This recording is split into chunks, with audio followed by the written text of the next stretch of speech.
Stand by to launch FanStream Sports. 3, 2, 1. Let's start. Hello, sports fans. Welcome to FanStream Sports. Nothing but pure sports. This is the JP Show. JP, it is so good to hear you back on the air. Stand by. Now, here's JP. All right, welcome in to another edition of the JP Peterson Show on this Hump Day. Hump Day! Man, it seems like an endless stream of Lightning home games, man. A 7-game road trip has been, or homestand has been. See, I'm so befuddled. That's like road trip, homestand. I don't even know. Home trip. It's been a while since we've had a day off, but that's okay. It ain't work. No days off. No days off. It ain't work, right? We're having a ball. So welcome into another edition of the show here. Thank you guys so much for joining us. We already got lots of guys in the chat. Appreciate you guys. We'll get to your comments here in just a minute. We got all sports firing today.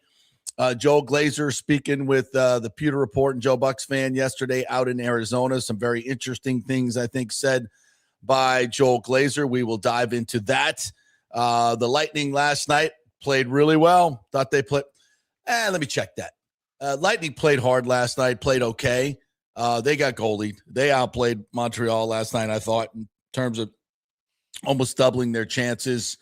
But Dobesh was just freaking unbelievable in goal. Got a lot of good bounces, but Lightning did not win that one. Not a huge deal given the circumstances where the playoff picture is right now. So we'll hit the Lightning as well.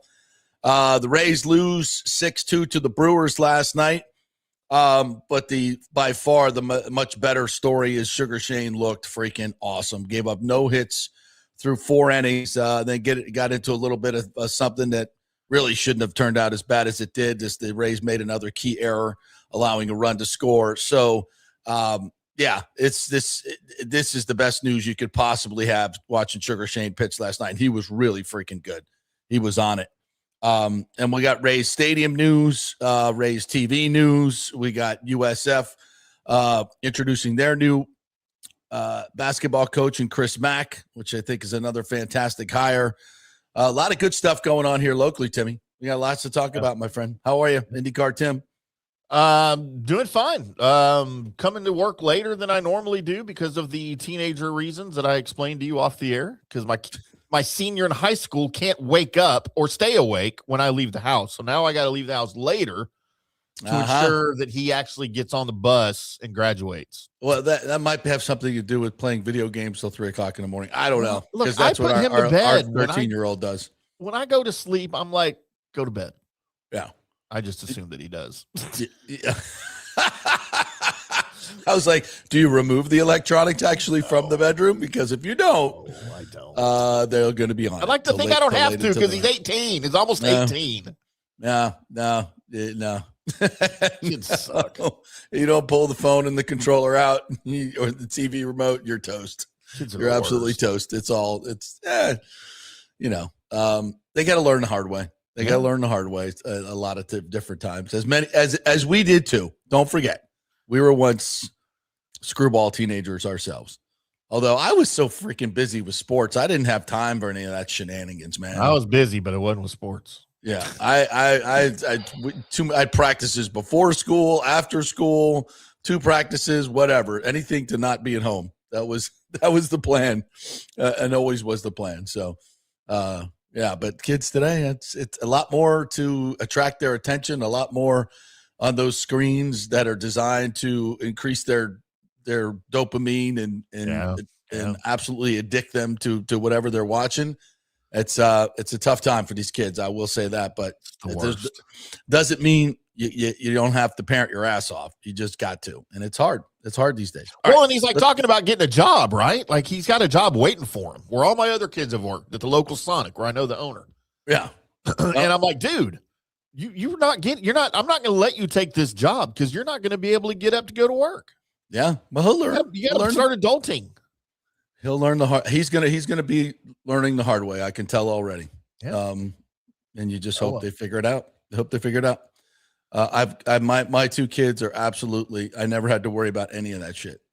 Any of it. Yeah. They are just the absolute best children in the world. Yeah, he's and they the only both one. got jobs out of college. They're doing incredibly well. So very blessed, very, very blessed to have children like that. Meanwhile, my kids are all idiots. They get that I would from say all it's of their all about mothers, parenting, but that would be a lie. It's all their mother's faults. There you go. Now we're on to something. Now we're on to something. All right. All right, let's get into it. We'll where do we want to go here first, guys? I kind of want to talk about the Buccaneers just because it's Wow. Yeah, because I don't know.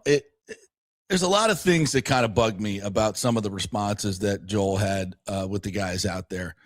And it's hard because I wasn't there, but all the questions were asked and answered. And so I'm kind of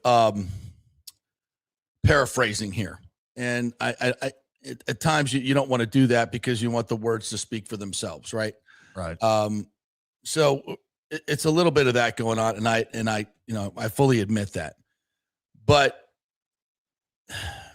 when asked about Todd Bowles and retaining Todd Bowles, a lot of it was about injuries. And for me, that just does not fly. Because first of all, injuries are part of the game. And this is where coaches really, really earn their pay, like a Kyle Shanahan.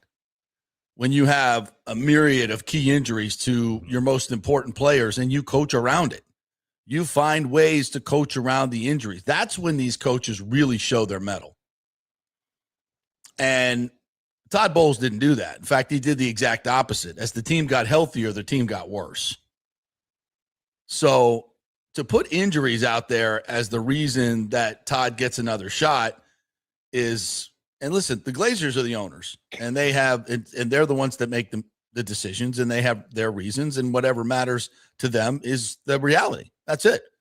Now, we don't have to accept that as fans or analysts, and we do this in the most respectful way, and it's part of sports. This is why we have, gazillions of hours of sports talk shows, so we can second guess the managers, the general managers, the owners, and everything. That's part of the game. That's why you pay you money, right? That's you buy a ticket, you become a fan, you have an opinion about sports. And by the way, it ain't life and death. It's just sports, right? So we can have none of this is personal. In fact, it's very much about business in my mind. And when it comes to the Glazers, it's very much about business. And it's, that's the other thing, that there's always this dichotomy between how fans think and how owners and players and the people in the business think. The people in the business think it's a business. And we think, no, it's sports. It's competition. It's all about doing everything to win. And no, it's not. That's the seedy underbelly of professional sports. Yep. Because when it comes right down to it, it is about the business. And the Glazers are all about the business. And when you sign a coach to a contract extension, and if you want to fire him, you got to buy him out, that's business. That's a business decision. And in this case, we don't know the exact numbers, but it's probably about a $12 million business decision. That is insane that it's that much. Yeah, that little. Yeah. I think it's a lot. You think that's a lot? I think that is a lot for Todd Bowles. Oh, for Todd Bowles. Yeah. For Todd Bowles, yes. I'm talking in the grand scheme of the NFL. Yeah. Right. Like, their coach is making $20 million a year. Correct. No, for the NFL, yes. For Todd Bowles, that is ridiculous. He's one of the lowest paid coaches in the year. It was interesting. I was looking at, they had a list of all the coaching staffs, and they were ranking them by head coach, offensive coordinator, defense coordinator as a group. And they're ranking them. I think it was Roto World who did this. And the Bucs were dead last. And they were also the only one that had two names listed. The Bucs aren't paying a defense coordinator. Right. So keeping Todd Bowles is really a good business decision. He's one of the lowest paid head coaches, and he's also the defensive coordinator. And obviously, coordinator money is higher than any money in terms of assistant coaches. So Some assistant coaches, there are offensive coordinators out there making $3, $4, $5 million. You got 2 for 1 business decision.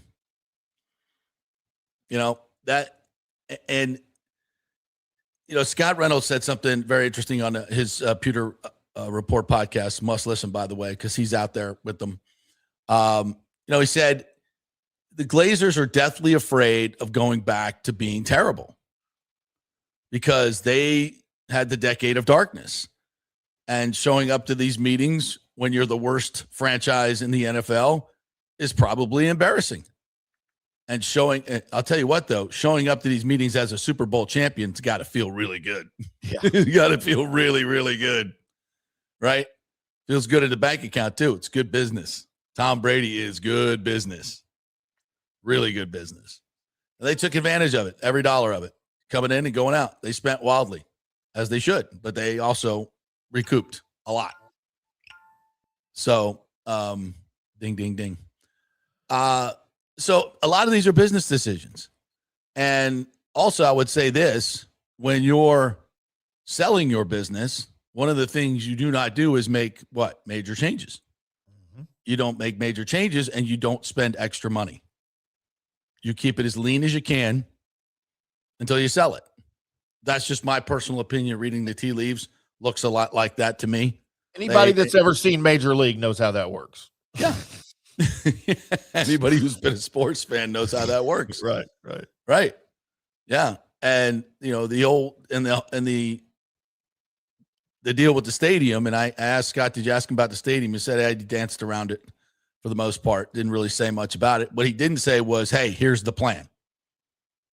What they didn't say was, here's the plan for the stadium moving forward. You have the Rays involved in obviously a very public acquisition of public funds at this particular time. And Ken Hagan has said, we have set the Bucs money aside, something else that never gets talked about in the media.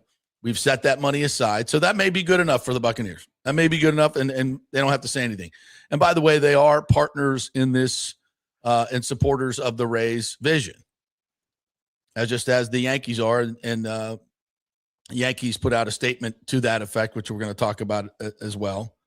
And some other very positive headlines that you will not see in the TBT that are out there. So, yeah, I mean, nothing about a stadium. Your lease is up next year or in January, and you have no plan to renovate. Nothing. We got nothing. Okay. If you were going to sell the team or planning on selling the team, this is the way you would act. You wouldn't have a plan. You wouldn't want to deal with it.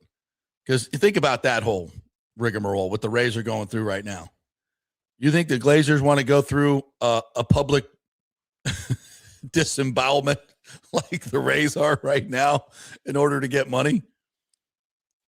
They remember the first fight. And that was ugly. And the aftermath of it was even uglier, because it was seen as a very much a sweetheart deal. There were some promises that were never fulfilled. Yeah, it was ugly. Do you think the kids want to go through that again? I doubt it. Not when you're 63 years old. Brian's 63, I think. And you could sell this thing for what? $8 billion that you bought for 180 or 167 or something like that.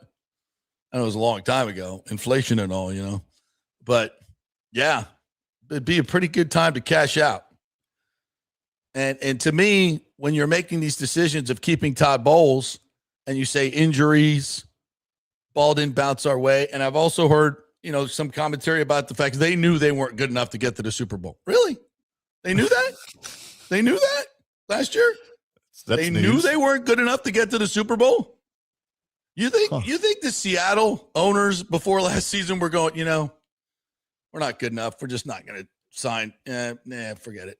You think they try? Do you think they, even in their most optimistic conversations, you think the Seattle owners were like, oh, dude, we got this. We're going to win the Super Bowl. No question about it. That team, you're telling me that team last year, You knew it wasn't going to win the Super Bowl? Wow. That's, whew. And that's why you didn't make any moves. That's why your move was bringing in JPP to give you some juice. Wow. And again, not a cut on JPP at all. By the way, he's told the Giants he's ready to come back this year. I'm sure he is. He has. He said, "Hey, I'm ready to play, Giants." Yeah, we'll see if Put me in, coach. Let's see if another team picks him up after watching that film. My guess is that's a hard no. Yeah. Why my it just goes away, partner. My camera. We need to talk about some things off the air. Yeah, it just decides. Right now I didn't touch anything. I didn't do anything. That's all right. Is that there? We go. Am I still have my audio? You're there, yeah. No. So anyway, this holds decisions in this yesterday press conference that Joel did. And by the way, I love Joel, love Brian, love the Glazers. They've been very good to me. And I don't and this is nothing personal on them except it's just business. It's just business. And you may not like the way it's being done. And they're not going to come out and say any of this. But it's just, I think it's pretty clear. And I'm not saying they're definitely going to sell. I'm just saying it looks a lot like it. Or they're just, there's another theory that they're just okay with being mid. And I think they are. I think they're very happy just to be mid. Winning division titles is fine with them because you know what? It's good business. Winning division titles means you can go and sit in front of the camera and say, "Hey man, we've been winning division titles." Now, let's keep in mind, you only play 6 divisional games. Most of your schedule is outside the division. And when you measure yourself by that, you're a 500 team. You're not division winners. You're not winning anything. You're a 500 team. That's what you are. You're mid. And you pick in the 15, which is mid. You're not going to get hopefully you can get a game changer, but it's unlikely. Yep. And you're going to stay mid. You stay with this coach. You're going to be right there. And they're okay with that, clearly. Instead of going out and getting big-time free agents, you just went bargain basement. And that's not even debatable. Come on now. Don't tell me, oh, no, these were the guys that we really targeted. We didn't want Trey Hendrickson. No, we wanted Muhammad. We didn't want Devin Lloyd. We wanted Anzalone. Oh, that was our guy. Come on now. Come on. And sometimes if you're trying to sell that to me, Jason Light, and I love you too, but come on, bro. If we're sitting here having a beer, come on now. Come on. You're better than that. I know you are. Nobody wants to shop at Walmart. You have to shop at Walmart. Gross. Am I right? Nobody wants to shop at Walmart. Everybody wants to shop at Publix and Neiman Marcus. Sure. We'd love to. But we can't. Or we choose not to. In my case, I choose not to, and I can't. Right. It's the same stuff, by the way. Just a lot cheaper. But that's not the way it works in the NFL. Anzalone, not Devin Lloyd. Muhammad, not Trey Hendrickson. No. That's not equal. And yeah, sometimes the products are better. Sometimes they're not. Deal with those other stores. But whatever. The point is, this is not a team that's going all in to win. This is not a team that is urgent about winning. This is a team that keeps their 500 coach, keeps their terrible punter, signs mid-level or low-level free agents, and the ownership says, "Go get them, Todd. Go get them." And yeah, I think they're sure they can win the division. Absolutely. Division is still not great, although I think the Panthers have done some good stuff. I'll be interested to see. I mean, I think if they had a better quarterback, they could really, really be dangerous. I think their defense is going to be kick ass. But we'll see. We'll see. Why are you an Andy Dalton hater? Best quarterback on the roster. Yeah, probably. But listen, if you're a Bucs fan, this is your plate. You are going to be mid. And listen, Seattle was not the greatest team to start, but they stayed healthy and really got good. I think they're really, really well coached, by the way. I don't think the Bucs are. And I think this is it's a 500 season or around there and nothing more than that. That's my expectations are very low. I think it's closer to a 6-win season than it is a 12-win season. No question about that. But I'll see what we do in the draft. There's still a lot of time left. They might go do some stuff. Who knows? But at this point, it's hard to get excited. It's hard to get excited. Yeah. You have any thoughts this morning from the they've always got bullpen here? thoughts. I know They've they do. always got I'm looking for something specifically about the Buccaneers. Rick says the bail bondsman earns every penny. I think I understand that. Tiger Woods? We haven't talked about Tiger Woods. Well, I did. Yeah, we talked about him yesterday, didn't we? Yeah. Well, I meant today, yeah. Oh, yeah. He pled not guilty. He did. I'd love to know that reasoning. Like, what in the world is your defense? I have the best lawyers in the world. That's my defense. I mean, I get it. I get it. But you still got to make it make sense. Yeah, but guess what? They have no evidence that he was impaired. Nope. There's no body cam video or anything. Yeah. Well, he appears to be impaired, but since you don't have his blood, you can't prove it. Now, while all of us will say, yeah, he's definitely effed up. And that's the reason he's going to rehab, by the way. I mean, he was slurring his speech and had a pocket full of opioids. That's what good lawyers do, bro. Oh, I know. I get it. While the rest of us would be spending 5 years in jail. Ask OJ. See OJ. Well, OJ didn't do anything, so that's why he got off. We've talked about this before. I still don't think he did it. Because I know who did. Oh, enlighten me, please. We've talked about this. It was his kid. It was his son did it. It wasn't OJ. OJ was covering for his kid. Okay. We know this for a fact, JP. We Just do? like we know the Bucs suck, we know that OJ's kid did it. JS813 says the injury answer for Bowles is all BS. Yeah. Yeah. But what if you're the Glazers and you have to defend it, where else can you go? There is no defense. That's the only area you you have to. But if you keep him, you have to answer the questions and defend it. Right. So where else are you going to go? That's what I mean. That's the only thing they can say. You can't say, no, we really think he's a great coach. And I've heard some folks say, let's see what kind of coach he is this year. God. 4 years here is not enough to see. 8 years as a head coach, and that record is not enough to see. We need something at you, JP. We need a bigger sample size. Let me throw something at you. That's laughable. Let's see what he can do now. For those of you listening to the show that are at least somewhat Cowboys fans, and I know you're out there. Yeah. There is a contingent on this show of people that at least follow the Cowboys. Maybe the Bucs are their main team, but they follow the Cowboys for whatever reason. Mm-hmm. We had Jason Garrett as our head coach for 10 years. Every single offseason after about 4 years, we went through this exact same thing. Why is he still here? He's done nothing. He's a great offensive coordinator potentially, but as a head coach, he is a failure. The Cowboys can't win anything. And they had some really good teams under him. Really good teams. Yeah. Good talent. And we went through this every offseason, JP, for about 7 years until finally. And you know what? Technically, he was never fired because of his relationship with Jerry Jones. They were such good buddies because he played here, he coached here. They just let his contract expire. That's how Jerry Jones got rid of Jason Garrett without firing him. He simply did not renew his contract once it was up. Oh, okay.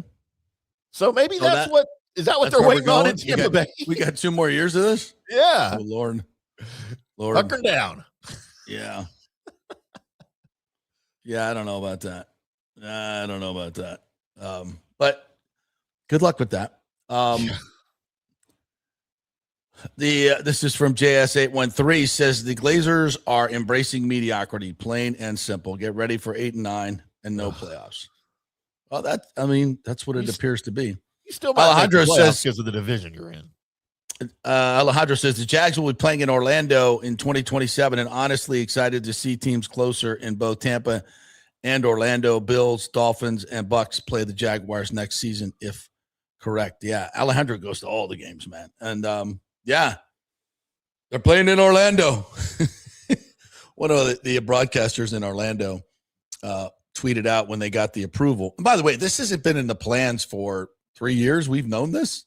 This is not news. It was just approved by the owners, and that was just a rubber stamp. I mean, where else are they freaking play? They've already allocated the money to improve the stadium. Like, all that's already been done.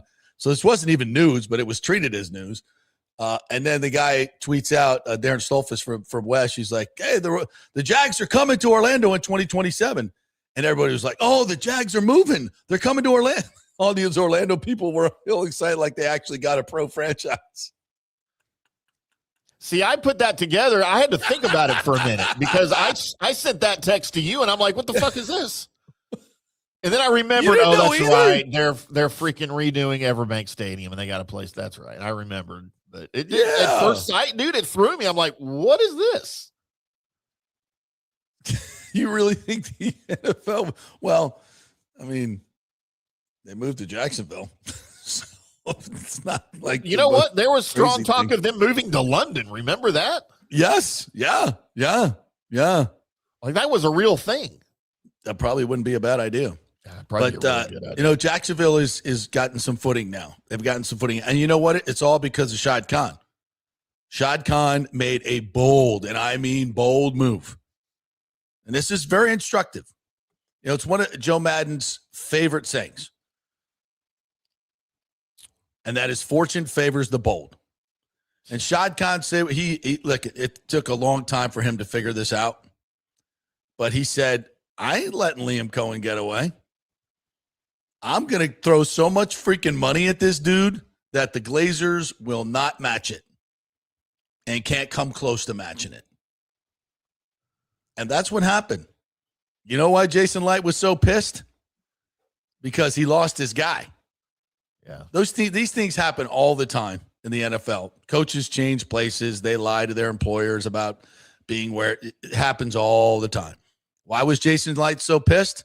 Because he knew he lost his guy that he may have wanted to and should have, as I said on this show, Liam over Todd. Fire Todd now, replace him with Liam Cohen.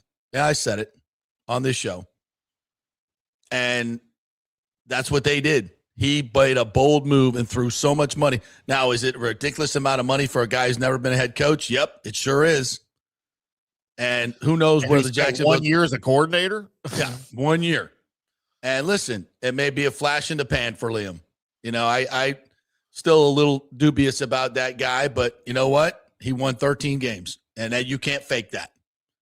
You can't fake it. Now you got to follow it up. So we'll see what happens in Jacksonville. But as I look at the upward mobility of these two teams, which ones, if you're betting on the Jags or the Bucs having a better season, who you betting on? The Jags. The Jags. For me. I got to look at their schedule. We see what happens in the draft. But for me, fortune favors the bold. Shad Khan completely overpaid for Liam Cohen. But it paid off in year one. And now he's getting a brand new stadium, putting a shit ton of money into that thing. They're building a whole mixed use thing around it in downtown Jacksonville. It's a big freaking deal. And what are the Glazers doing? Right now, not much. Have they made any bold moves? Nope, they haven't. And again, this isn't personal, and this is the way they've chosen to go about their business. But it is what it is. It is what it is. And if you're a Bucs fan right now, it's not very exciting. It's just not. It's just not. And I hate that. I want to root for them, and I love Todd Bowles, and I love all the people over there, and Jason Light, and the PR staff, and the owners, everybody. They're great people. Love them.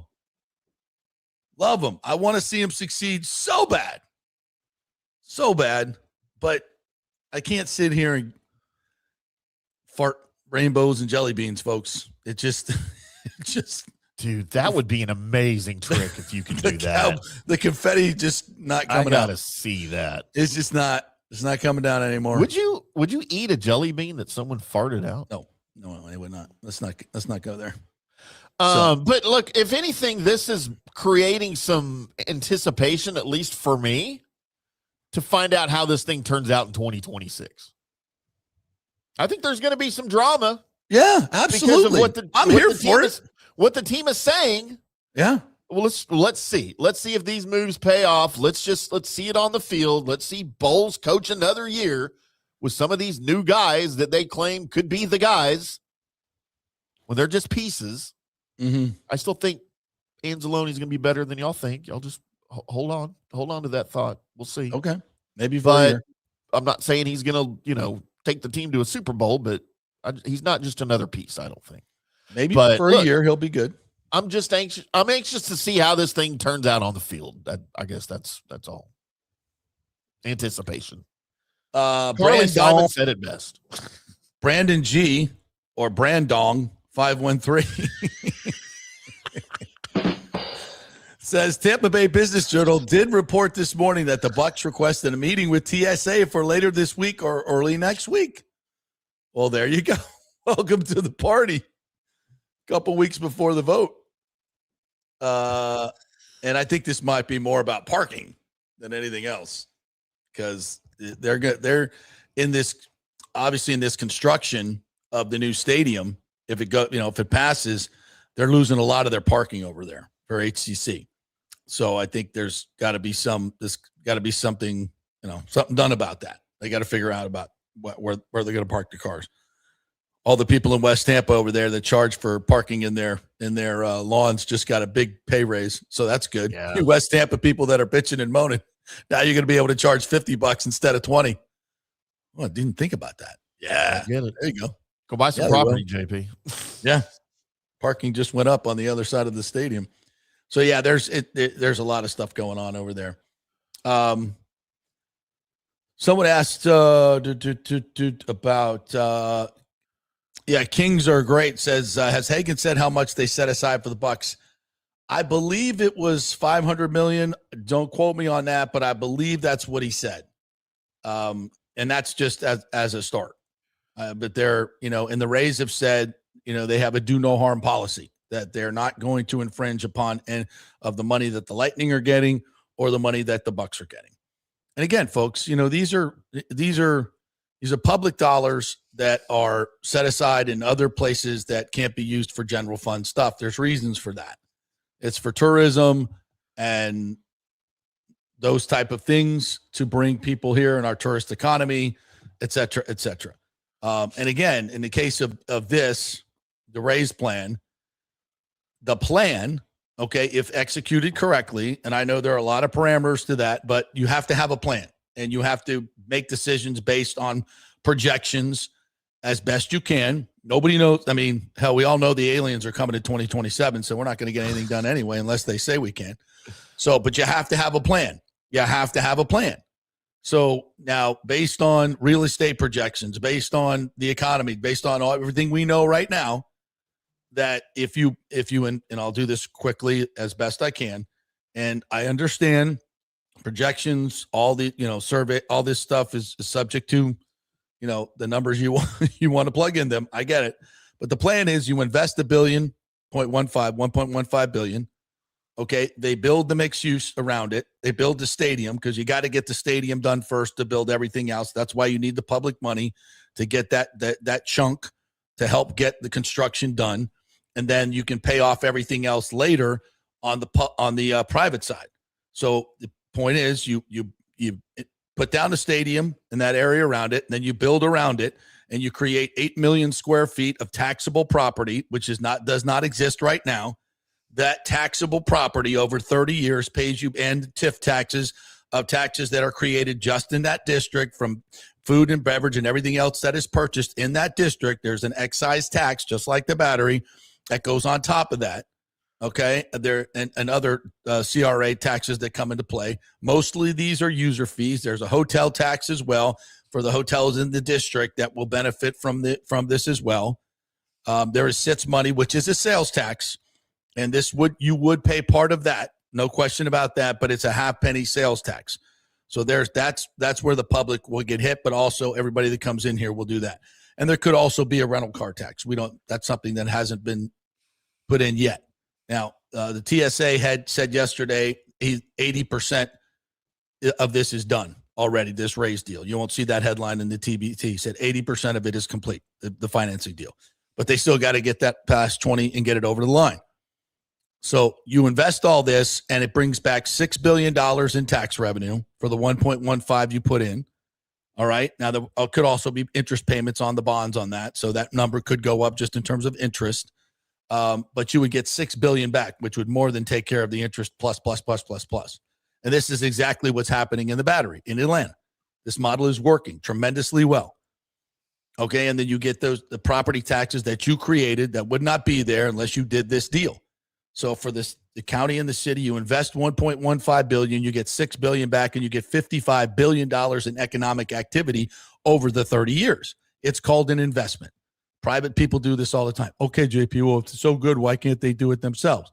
Because it's a public-private partnership, and you need infrastructure and everything else around it. You need the public to be part of this. And the public is going to get tremendous benefit out of this. And Amazon, airline companies, all these different huge businesses get tax subsidies all the time. It's good business for cities and counties to do this, to take private business and go into business with them, as we did with Jeffrey Vinnick. We invested $100 million into Water Street and have got $1.2 billion back in tax revenue in 12 years. And when at 30 years, that's going to be, Lord knows what incredible, the best investment the city and county's ever made. And you have an opportunity to do that again. And everybody that is against this is always saying, well, we shouldn't give our tax money. It's not giving, it's an investment. And you get money back. I don't know how people don't understand this, but I know for a lot of people, maybe that's a difficult concept. But I keep seeing it all over social media. But that's the play. And this is why there won't be a public vote, because voters, for some reason, either won't take the time to understand the plan or don't have the capacity to understand what investment looks like. Return on investment. Yes, Andre, all day. That's what it's called. And as I said, there are 10 cities in America, including Orlando, that are hoping to God that we are stupid enough to turn this down. Don't be stupid enough, you county and city commissioners. All right, let's take a break. We'll come back on the other side, and we will get into some more of your comments. We got to get to the Lightning. We got to get to the Rays game as well. Didn't plan on going that long on Bucs, but there we are. It's all Tampa Bay sports here, folks. That's what we do. That's why you love it. Hey, we're brought to you by the great folks at Pitch Roofing. If you're thinking about getting a new roof or you need some repairs on your roof, well, I can tell you right now, this is the best company to work with.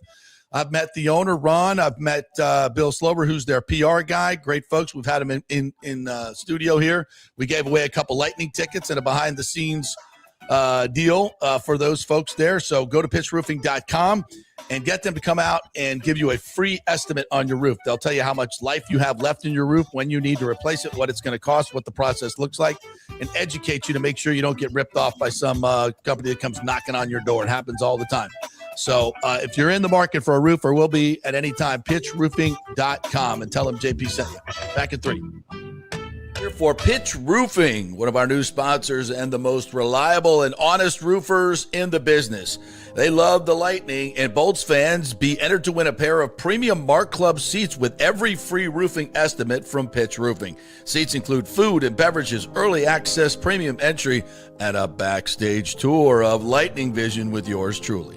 Always get 2 to 3 estimates when replacing your roof, and be sure to include Pitch as one of those roofing companies. With a free estimate from Pitch, they're not trying to hard sell you. They educate you on your roof and the process.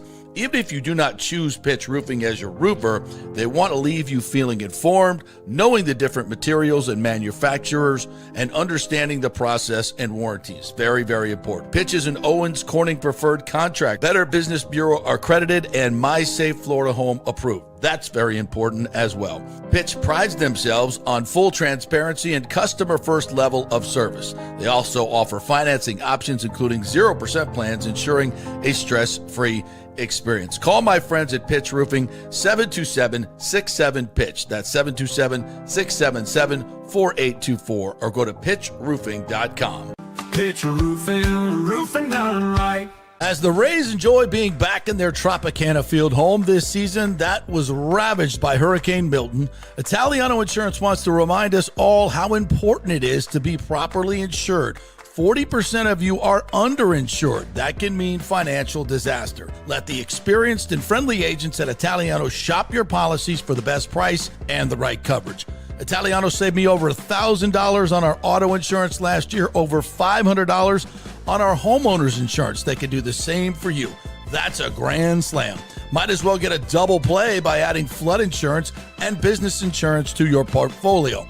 Costs less than you think, and trust me, you do not want to risk your home or personal wealth. That's a whiff. So step up to the plate and call 813-877-7799 and chat with our all-star agents at Italiano Insurance, or call our Boca Grande office at 941-964-0400. JP here for Riveters, the official sports bar and grill of the JP Peterson Show. We're located just south of Ray J and Steinbrenner Field, so it's a great pre- and post-game spot, and the happy hour is amazing. Monday through Friday, 3 to 7. Check out these specials.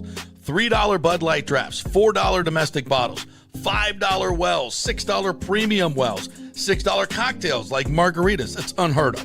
And the Riveters food is freshly made daily. No freezers. Happy hour food specials include $3.50 tacos and barbecue sliders. $6 you get edamame or chips with the beer cheese, which is amazing. $8 buffalo chicken dip, my favorite. The truffle fries, chili cheese fries, also $8 at happy hour, as well as other specials throughout the week, including Taco Tuesdays, you get $3 tacos, and Wing Wednesdays, 7 o'clock to 1 a.m. in the morning, you get our amazing wings, 5 for $5, and $5 wells and wines. That's a good Wednesday night. So if you're tired of the preppy, overpriced, generic sports bars, come see the amazing, friendly bartenders and staff at Riveters, where customer service really matters. Riveters, just south of where the Rays and Bucs play. We'll see you there. Hey, the Golden Diamond Source wants to be your family jeweler, so don't wait any longer to find that one-of-a-kind perfect engagement ring for that special someone in your life. At the Golden Diamond Source, they can design anything you want personally. The Golden Diamond Source can help you trade in your old broken jewelry and use it towards a new purchase as well. And with gold prices at record high, now is the best time to do it. They only sell natural diamonds at the Golden Diamond Source, so if it's a real love, it should be a real natural diamond. Don't start your relationship with a fake diamond. Bad idea. And with the Golden Diamond Source first-time buyer program, you can learn all about the 4 C's in all the different shapes and styles. And they are able to show you a huge selection of inventory to choose from. And don't forget, 0% financing for up to 5 years. If you finance $5,000, it's only $83 a month. Make sure it's a Golden Diamond Source diamond, 3800 Almerton Road, always online at goldendiamond.com. It's a love you give only at Golden Diamond Source. Hey, lots going on at Genesis of Tampa, selling amazing vehicles and doing great things in the community. And March is Gray Bull Rescue Military Appreciation Month. A portion of all vehicle purchases go towards a donation to Gray Bull Rescue, who recently saved dozens of Americans from the cartel violence in Mexico. A great organization. St. Patrick's Day is coming up. Wear green, buy green, save green. Wear green to Genesis of Tampa on St. Patrick's Day, March 17th, for $500 off any vehicle in stock.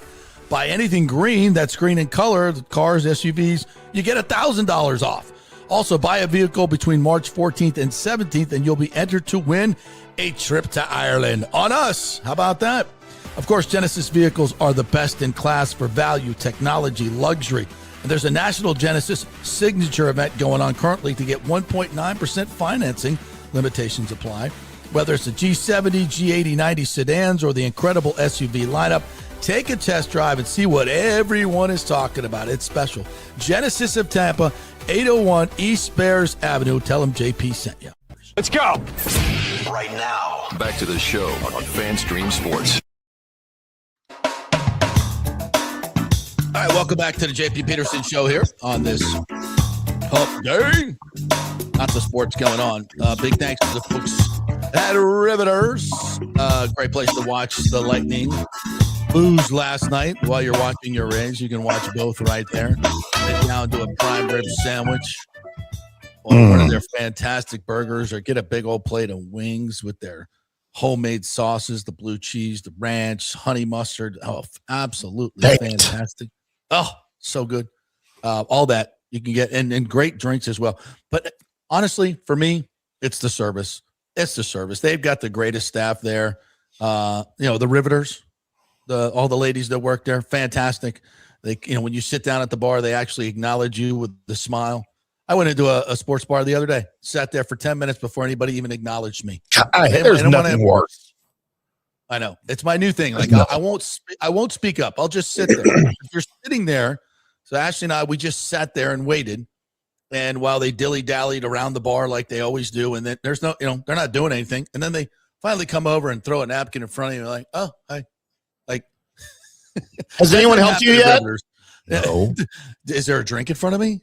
Yeah. Einstein? No, that doesn't happen to Rivers. They can't wait to be there and say hello. Hey, my name is, if you're sitting at a table, hey, my name is, what can I get you to drink? These are specials. It's the way you're welcomed. And to me, that's everything. That's everything. And then you get great food and drink. So it's pretty cool. And bonus points, by the way, if the phone number is on the napkin when they throw it in front of you. That's just bonus points. Just saying. That's awesome. Riveters right there, just north of the 275 on Dale Mabry, just south of the stadium. JP, I have something here out of the break before you get into actual content. So it's April Fool's Day. I don't know if we've discussed that or not. Is this an April Fool's show? No. I want to do Rays are moving to Orlando. I want to share a video with you. Okay. But first, I want to warn everybody out there that today is April Fool's Day, and a lot of media outlets participate in April Fool's Day. So when you see something outlandish on social media today at some point, just check it, double think it before you believe it or start sharing it and spreading it. All right. Like the Rays are moving to Orlando. Just stuff like that is not off limits today because it's April Fool's Day. And I want to take you back to one of the greatest moments in Dallas Mavericks history, JP. As I used to be a big fan of Mark Cuban. Used to be a huge fan of Mark Cuban. When he first bought the team and he was in his 40s and he was still young and he was a little edgy and he wasn't. Oh, yeah, we all were. We loved that. Yeah. He wasn't all political and crap like he is now. I don't give two craps about Mark Cuban anymore. But there was a time when he was a fun dude when he first bought the team. And he put on a show right before a Mavericks home game. The Mavericks coach at the time was Del Harris. We all remember Del Harris. Oh, the great Del Harris, yes. Coached the Lakers for a while. Very dapper. Very dapper with the silver fox look and all of that. So Mark Cuban pulled this off before a Mavericks game, and it threw Del Harris for a loop. 27-26, the Mavericks lead the Hornets, but check this out. Mark Cuban and one of the officials getting into it here. Oh, my goodness. WrestleMania 3 is busted out here. Fine center. I have a hunch, guys, that this might be an April Fool's type guy. So watch when they pan to Del Harris. Harris was not aware of it. Look at Del. Nobody told the head coach. Somebody did tell, yeah. Oh, goodness. That's fantastic. Del didn't get the memo. Del was reeled in. That's funny. That is funny. He's like, what are you doing, Cuban? You're killing me. And see, this was at a time when Mark Cuban was being criticized very heavily for being too involved. Not like I remember like Jerry Jones involved, but like he's acting too much like a fan, right? As the new owner of the team, he was fanboying all the time. And that was just, to me, that was kind of the epitome of like how much fun things can be in sports. And back in the day when we didn't care about all this woke stuff, we just had fun with it, you know. Can you imagine an owner pulling that stunt nowadays? Like Well, an 88. I got one, and I actually did this on TV, on local television. Pat Kennedy, remember, he was head coach of Florida State, took him to the Final Eight. And there were rumors, okay, they just got to the Final Eight. Now it's April, right? And there were rumors that he was going to UNLV. This is why I think when Tark was getting thrown out. And there were a lot of rumors going around. He was going to UNLV, and he wasn't going. So I called him up, and I knew Pat really well. And I said, hey, let's do an April Fool's joke. I'll bring the camera over there, and we'll talk about breaking news all during the newscast. And then right at the end, we'll look in the camera and go, April Fool's. Wow. I bought him a UNLV hat. I don't know. I know. Can you imagine doing that these days? Like, this is really young and stupid. But he went along with the whole thing. I mean, hook, line, and sinker. He went along with the whole damn thing. So we set up, we did the interview, and I said, and I pitched, and I got on the set, and I'm like, this is a tough day for the FSU fans in Tallahassee. Our coach, it took us to the Final Eight, and blah, blah, blah, blah, blah. So here's my exclusive interview with Pat Kennedy. So we sat down, and he's like, it's a really tough decision, with the family. And I mean, he sold it. He sold it so good. Sold it so good. And then he takes out the hat. He goes, I'm going to go to UNLV. Yeah, the deal is done. I was like, oh, well, thank you, Coach, for giving us this interview. And is there anything else you'd like to say to the fans at this point? He says, yeah, I really want to thank them and say, and I turn to the camera too, and I go, April Fool. That's amazing. I wish I had video of that, because that was, I can't believe I did that. As I sit here today, I'm like, wow. That's cool, though. And he was all in on it. It was super fun. Super fun. We got her done. I feel like can't have fun. I think I tried to do something like that with Coach Bowd the next year, and he was like, John, nah, buddy, we're not doing that. I love you, buddy, but we're not doing it. Coach Bowden is taking over the Florida job. Can you imagine doing that like in the media? Twitter would have gone bananas. Oh my God. Back in the day. All right, Rick has been upstaged today by the funniest comment of the day. Where is it? Oh, now I lost it again. And he actually even acknowledged it too as well. I forget who said it now that I can't find it, but here it is. It's Yee says, with Anzalone and Roseboom, we can now call the middle of the field the Great White Open. Wow. That was very Rick-like. Yeah, Rick says, Yee, that's funny. You said what everyone was thinking. Yeah. See, we can make the joke though, right? I mean, I wasn't thinking it, but it's funny. No, Anzalone is actually a much better cover linebacker. So hopefully it won't be the Great White Open, but that was funny. That was funny. And by the way, if Roseboom starts, all right, let's talk a little Rays baseball. Last night, Sugar Shane was absolutely phenomenal. He went 4 innings, no hits. The changeup was dancing. The curveball was dancing. He hit 96, 97, which is a couple miles per hour lower than what he used to have, but that's by design. He's not throwing with 100%, effort on every single pitch to hopefully save his arm and save his career. But the movement on the pitches was just absolutely phenomenal. He looked fantastic. I don't know what more you could want from him. He got a little tired getting into the 5th inning. That's the longest he even went in spring training.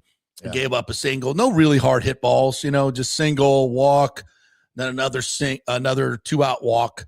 And then Bryce Terang came up and got a 2-run single. And then they botched the rundown that allows a 3rd run, which was just terrible. And again, the Rays have got to play clean baseball. They can't be doing stupid stuff like this. You get a guy in a rundown on a cutoff play, tag him out. Don't wait for the center fielder to come in and bail you out, which Mullins did. But when he applied the tag, the ball came out, and they challenged it, and they allowed the run. It should have been the 3rd out, 2-2, and on we go. But that was kind of an iffy call to me, in the review especially. I think you stick with the call there, but whatever. They didn't get it, and they end up losing 6-2. Home runs by Aranda and Fortes were really, really good. Fortes especially is hitting really, really well, and Aranda, we love what he's doing. And they lose 6-2, but to me, the story of the night is Sugar Shane, and he was fantastic. Now, after the game, he beat himself up. He was like, oh, I don't care. I'm here to win. That's not good enough. I've got to go. I mean, come on, dude. And we love that. We absolutely love that. We love his competitiveness. But, man, that was a fantastic sign for the Rays to have him back. And if he can make 25 starts this year, they have a chance to go to the playoffs. If he can't, and especially with Pepio already being hurt, this could be a really, really long season for the Rays. I really think the entire season kind of hinges upon the health of Shane McClanahan because, he could either be a Cy Young pitcher or he could be out. And then what are you going to replace him with? Ian Seymour, a good young pitcher, but he ain't Shane McClanahan. And Shane is dominant and he gives you a chance to win every single time you go out there. He lifts up your team. If you're in a losing streak, it's a pretty good chance he's going to stop it. It's just so many different things that he brings to the table. His competitiveness, his fire. And if he's hurt and he's not around, that just kills you. So that was the best thing you could hope for. His next outing will be at home. Second game against the Cubs, I believe it's going to be. I think Alejandro had the whole pitching rundown here in the comments if you want to check it out. But fantastic performance by Shane McClanahan last night. Now, also there was a moment. The great CB Buckner made a call last night that may be one of the worst calls I've ever seen in sports. Did you see this one? Yes. Yeah.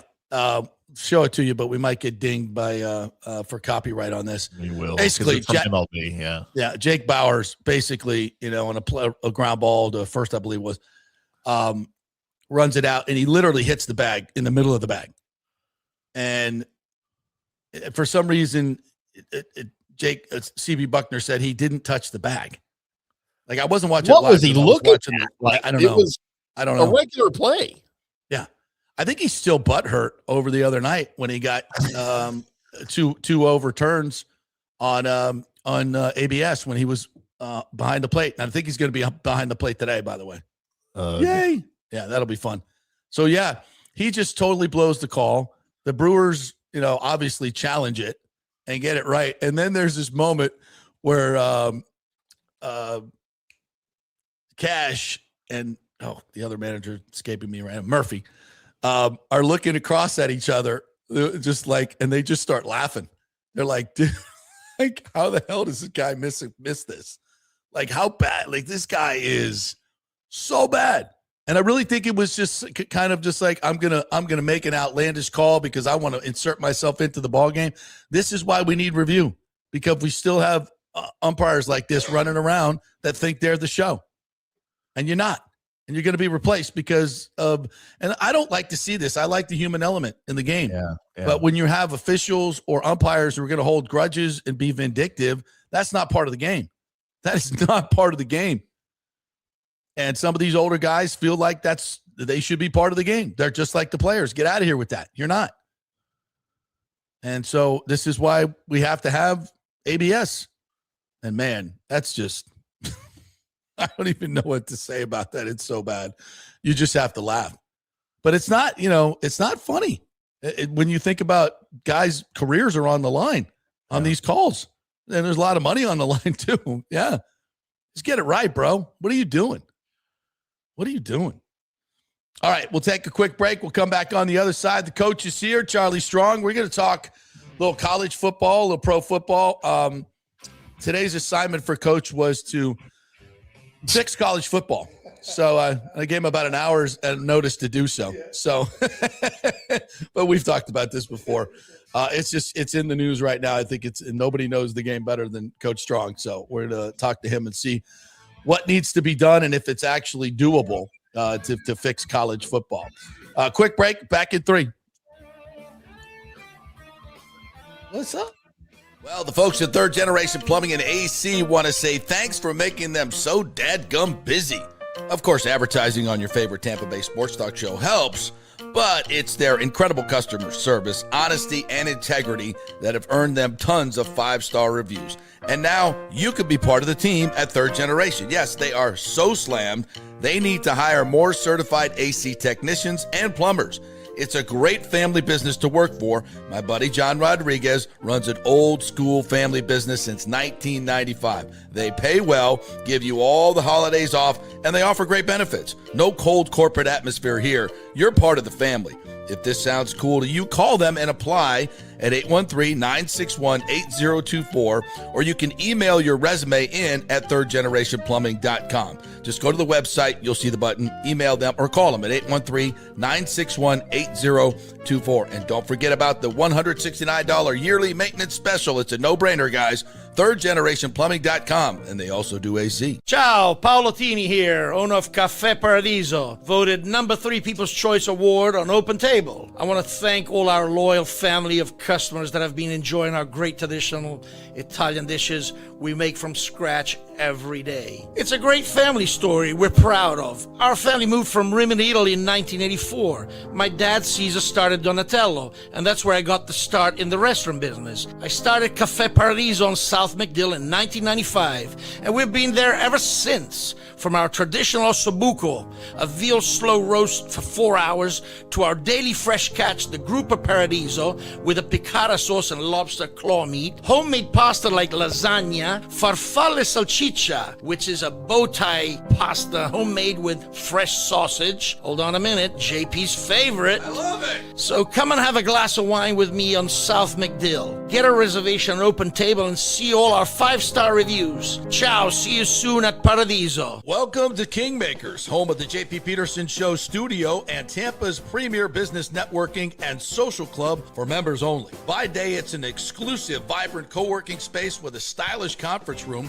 focus rooms, a full production studio, and an in-house marketing team. And by night, Kingmakers transforms into a sports-centric social hub with a full sports bar, golf simulator, and exclusive events. For young entrepreneurs and seasoned professionals, it's the perfect place to work hard, play hard, and make big moves in Midtown Tampa. Close the deal, celebrate the win. Only at Kingmakers.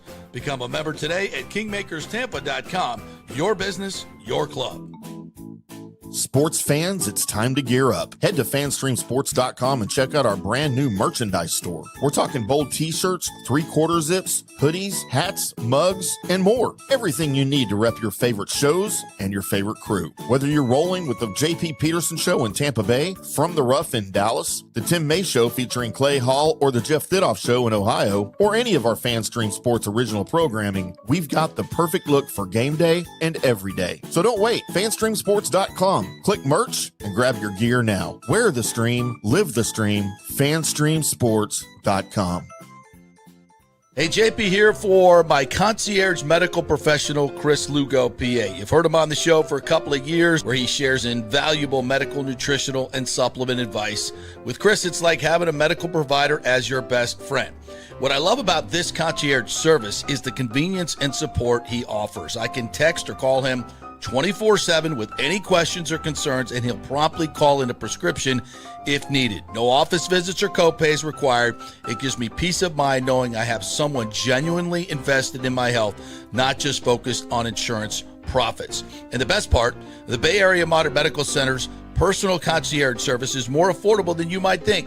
Don't let insurance companies dictate your health care. Take control of your health and wellness today. Visit BAMMC.com for more information and to schedule your initial free consultation. Empower yourself and take charge of your personal health with BAMMC.com. Let's go. Right now, back to the show on FanStream Sports.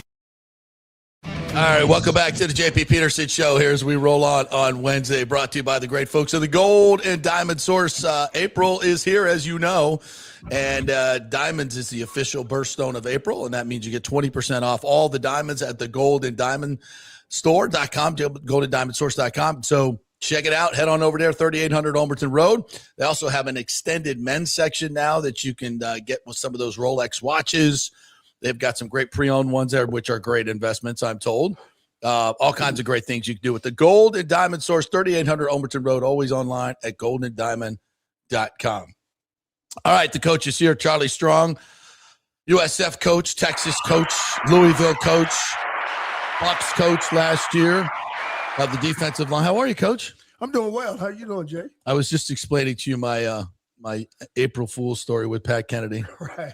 Can you imagine some stupid local sportscaster coming to you while you were in Texas going, hey, you want to do an April Fool's joke? Hey, some of those people, it wouldn't have went very well. It wouldn't have gone very well. Back when you did it with Pat, it would, this is 93, 94, maybe. That wouldn't go well right now. No, I don't think so. oh, I can't believe he would do it. Why would he ever do that? Joke? Yeah, I don't know.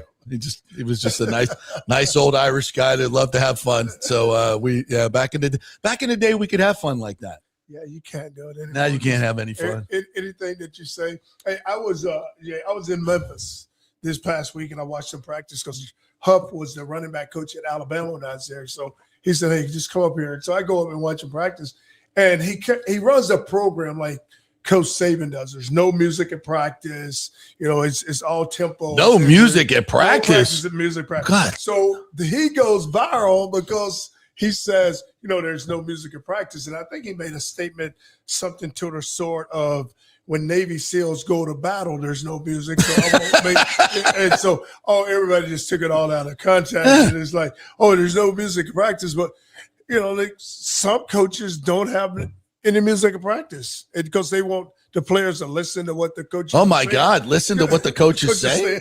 Really? Because some of those guys would be up on their own doing their own thing. Dances, they're dancing and listen to the music.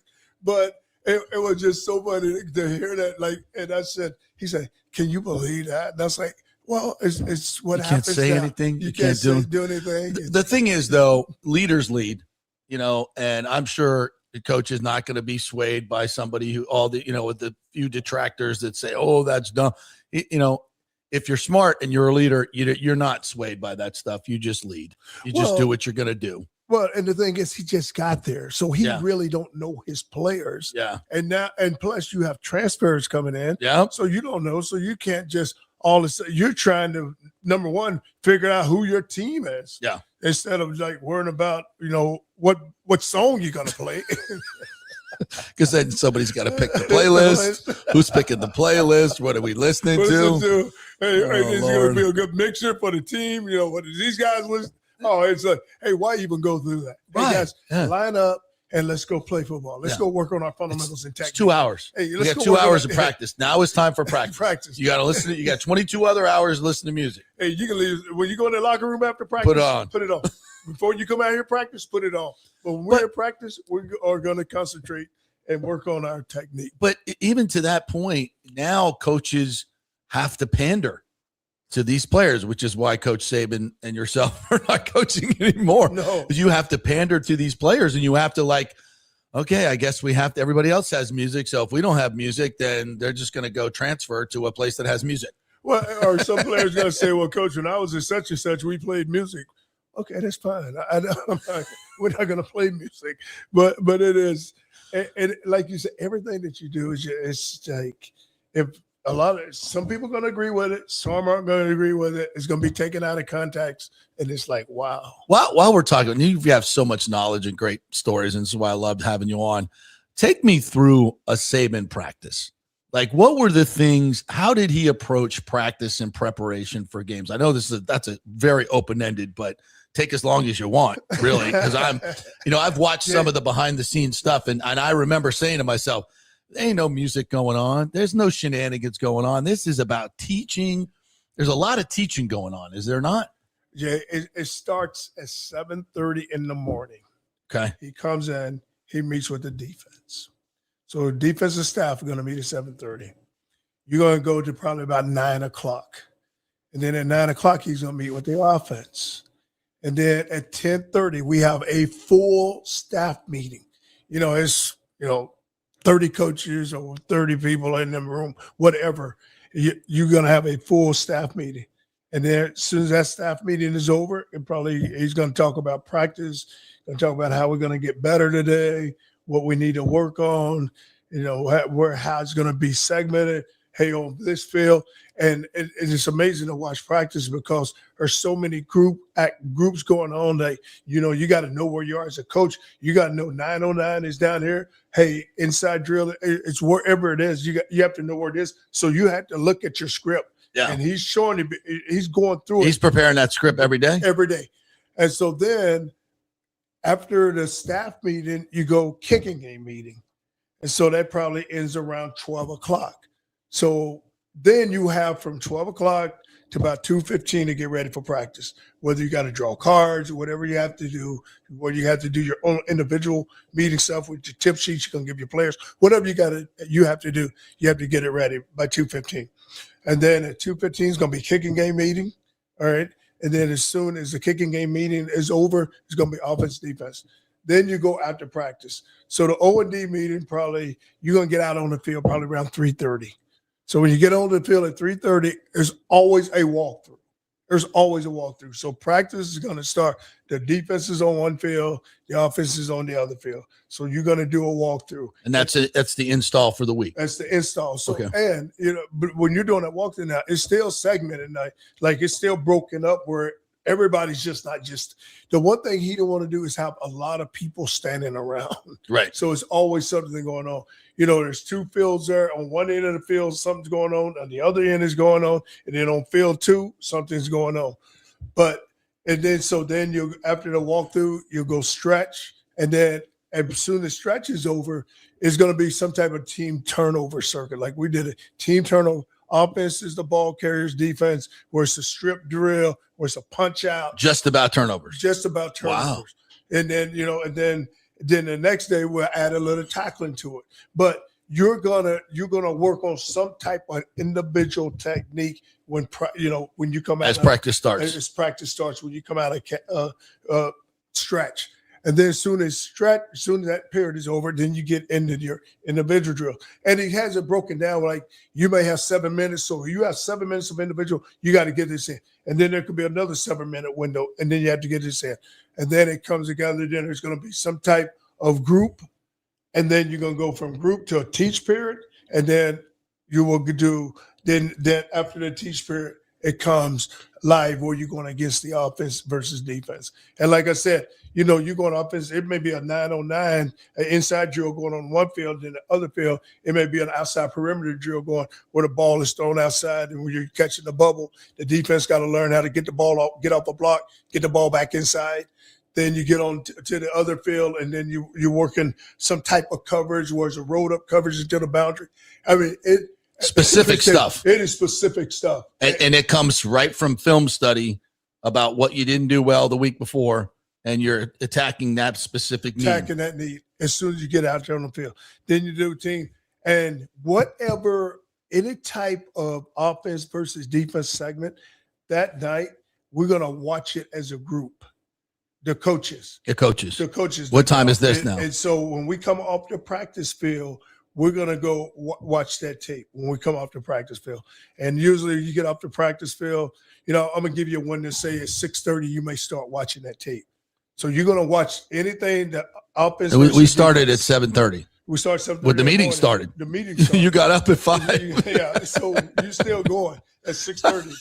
And Damn. But the thing I like about him, I've been on coaching staffs where you guard your desk. You don't guard your desk with him. What do you mean? What does that mean? You just don't sit there and just try to just do stuff just to do it, waiting on him to leave or waiting on, hey, while we're here, we could be at home. No. If you are in that office, you are working. You're doing something. You're doing something.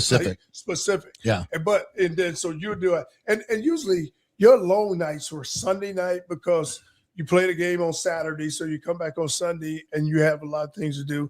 And then Monday is really you're getting ready for Tuesday's practice, Tuesday night. But then Wednesday you went home because it's recruiting night for him. Yeah. So you go home on Wednesday night. Thursday practice wasn't as long. You went home. Friday is you'll come back because if you play the game on Saturday, we met Friday night. Mm-hmm. With the team. So usually if he doesn't take the team to the movie, like he'll take them to a movie.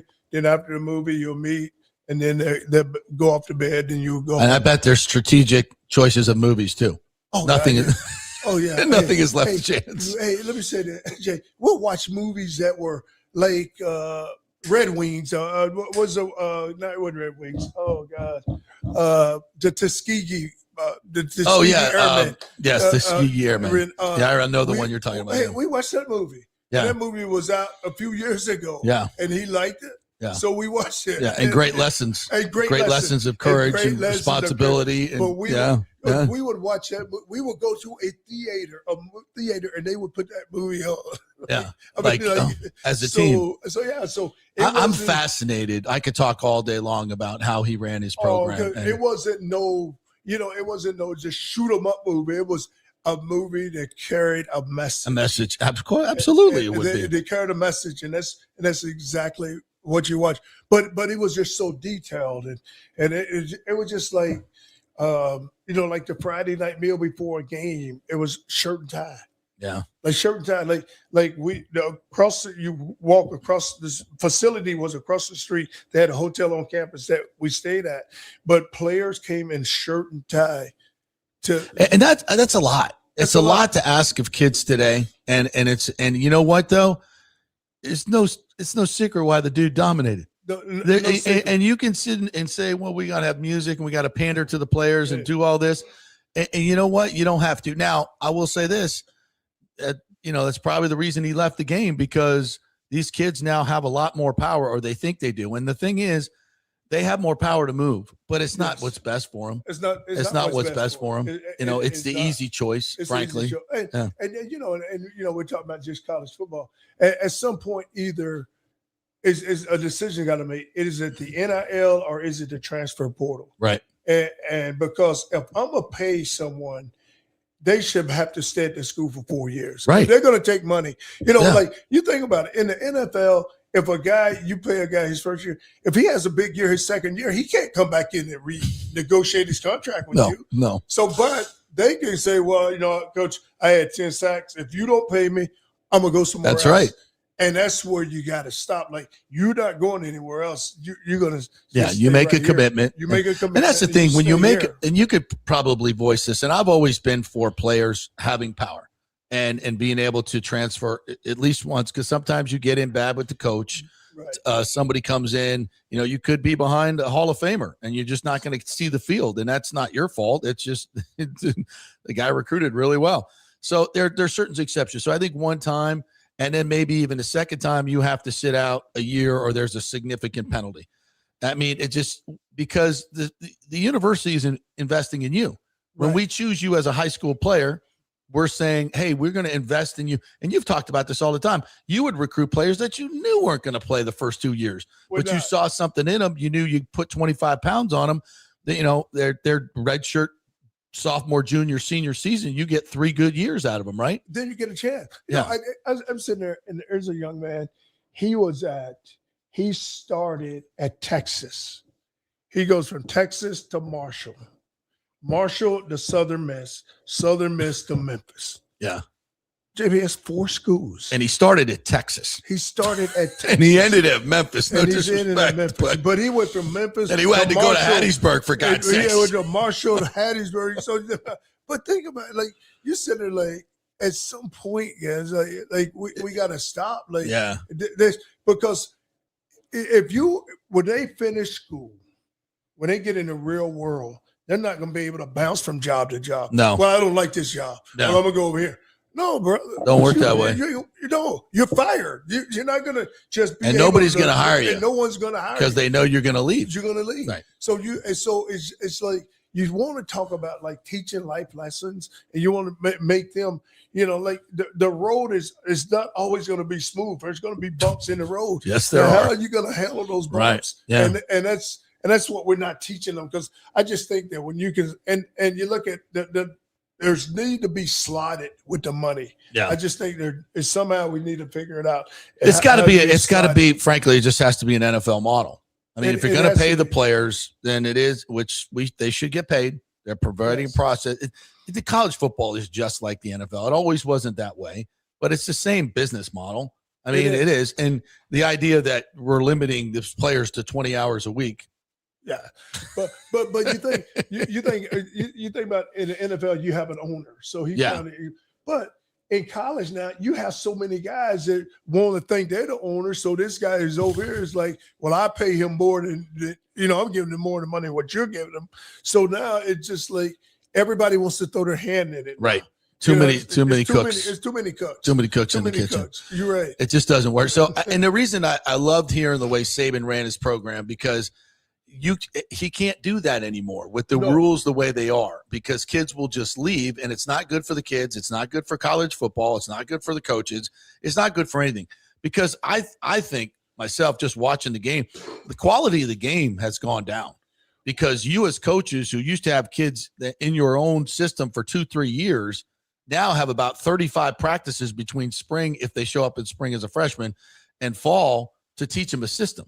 Well, you can't do that, right? Well, you used to could look at coaches and you would say, man, that guy's a good coach right there, because you watched him coach and develop his players. Mm-hmm. So now he doesn't get the chance, because he may get that guy 1 year and then he's gone. Yeah. So you can't, it's hard for him to really develop that young man, because he just only, he's getting him 1 year, and then the player comes in, he's a 4 or 5 hot shot recruit, and he's like, man, I'm not playing, so I'm leaving. Yeah.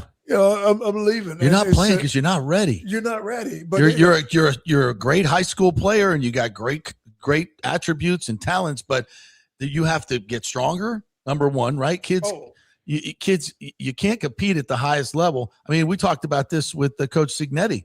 At Indiana, that's one of the secrets in his sauce is he went and got grown-ass men. That's exactly right.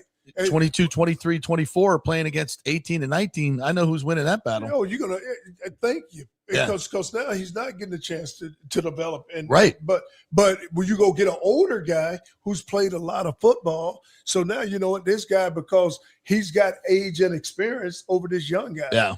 And it's you watch it, but like you said, you don't see teams.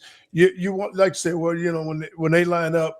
I mean, I can remember our Florida State days when those teams were good and they lined up. You knew there's NFL players on both sides of the ball, and they were real dudes on both sides of the ball. And you're like, you know what, guys, we can't make a mistake, because that guy is good enough to make you pay for it. He can make you pay for make that mistake, but you don't see that anymore, because that guy that they may have, he transferred there, so he doesn't really understand.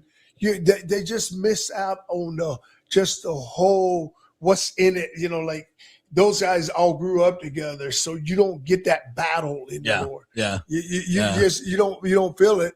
So like the big rivals, you're like, and some of them don't even play them anymore. Some of them just played for the rival last week, and now they're on the other campus. Yes, bizarre. So if you were to fix this now, where it's at right now, what's the first thing you would do? I would try to say with the transfer portal, like you said, I try to start there. And I said, listen, if he gets one chance to transfer, one free, and then if he's going to go another one, he's got to sit. Yeah, that's fair. You have to sit, because, like I said, how can you go to from this school to you?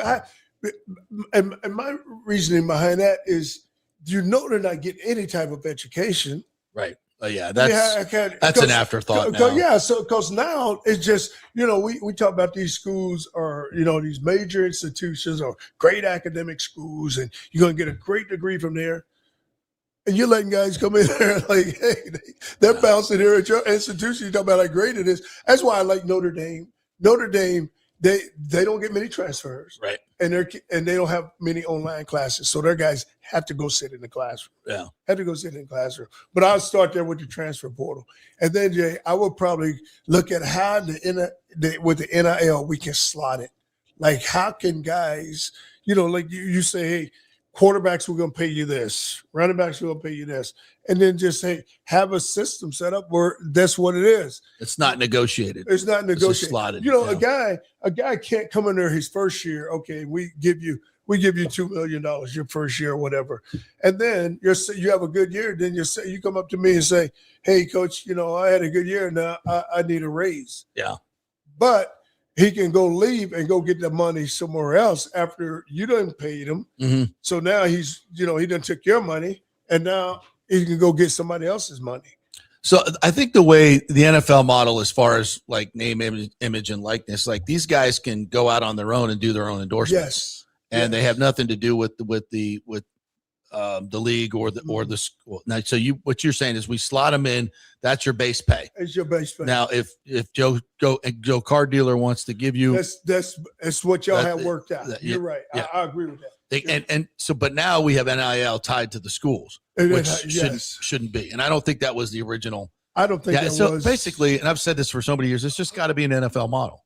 And in order to do that, they're going to have to get an antitrust exemption, which I think is going to happen. Either it's going to pass through Congress, maybe, or Trump is just going to do an executive order, and hopefully, but you know, somebody doesn't sue. It's like you just destroying these guys because I mean it's almost like we're setting them up for failure down the road. Yes, absolutely. Because what we're doing, it's almost like parenting, but we're letting the kids run the house. They run in the house. Yeah. And so now, how's that going to work out? So now when they have kids or down the road, you say like, he has no idea. Well, they're just not equipped at 18, 19 years old to make these kind of decisions. No. They're just not. And hell, we don't even let them make these decisions in the NFL. There's a structure to it, and it doesn't work without the structure. You know, like you used to tell a kid, you was like, hey, listen, man, you come to school here, come with me, and then in 4 years, I'm gonna get you a degree. And then the main thing about a degree, son, I pray to God that you go play pro football. Yeah. Now, at 30 years old, you got to go live. Yeah. So take that degree, Yeah. and the relationships that you had in college, your friend, some of those guys may be running their father's company, Right? And so you have a relationship with him. Now go see him and say, listen, you know what? I just finished playing. I'm done playing. I want to come to work. And you've already got some money from getting money. paid, and Yes. you can invest that money into a business. But it's almost like I don't know why I feel like that. I just get nervous just thinking about it because you just almost like you're setting them up. Yeah. Well, and I would take some of that money and I would put it in trust, so the kids can't go out and spend it like crazy. And if they graduate, then they can collect the money. Yes. I mean, it sounds very, patriarchal in terms of the rules, but I'm sorry. Kids need that structure. Because we don't know any better. Because if you're 18 years old and you give me a pile of money, I'm gonna take it to the casino. Well, you look at where we've seen many a college football player over there at the casino dropping $40,000, $50,000, $60,000 in a day. In a day, like it's nothing. Yeah, we won't mention any names.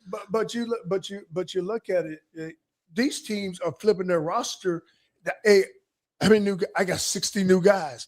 Like you said, well, as a coach, how are you going to get those guys to? How do you even know them? I got 60 new guys. How do I even know them? And how are you going to get them to play together as a team as one for a bigger cause? For a bigger cause, yeah. Because when you talk about 60, good luck with that, Mike Norvell. You have a new roster, and you're like, I mean, like who are your main guys? Who are your leaders? Yeah. Who are your leaders? Like who do I turn to? Like, you know what? That guy knows my system. I'm gonna go talk to him. He knows exactly what I want.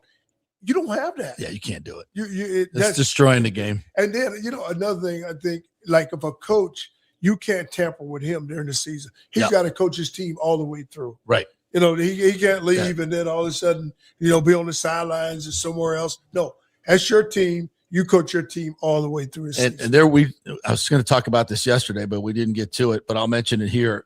There was an article in the Auburn website that Golish did an interview, and he basically admitted that he didn't have his full focus on USF because he was looking at the Arkansas and the Auburn job, and he felt very bad about that, and he felt disloyal. And I appreciate the candid, part of it, and frankly, I think that's human nature. Yes, and it's part of the business. And to your point, if he didn't have to worry about that, he could have fully focused on USF, and he did a disservice to the fans, the players.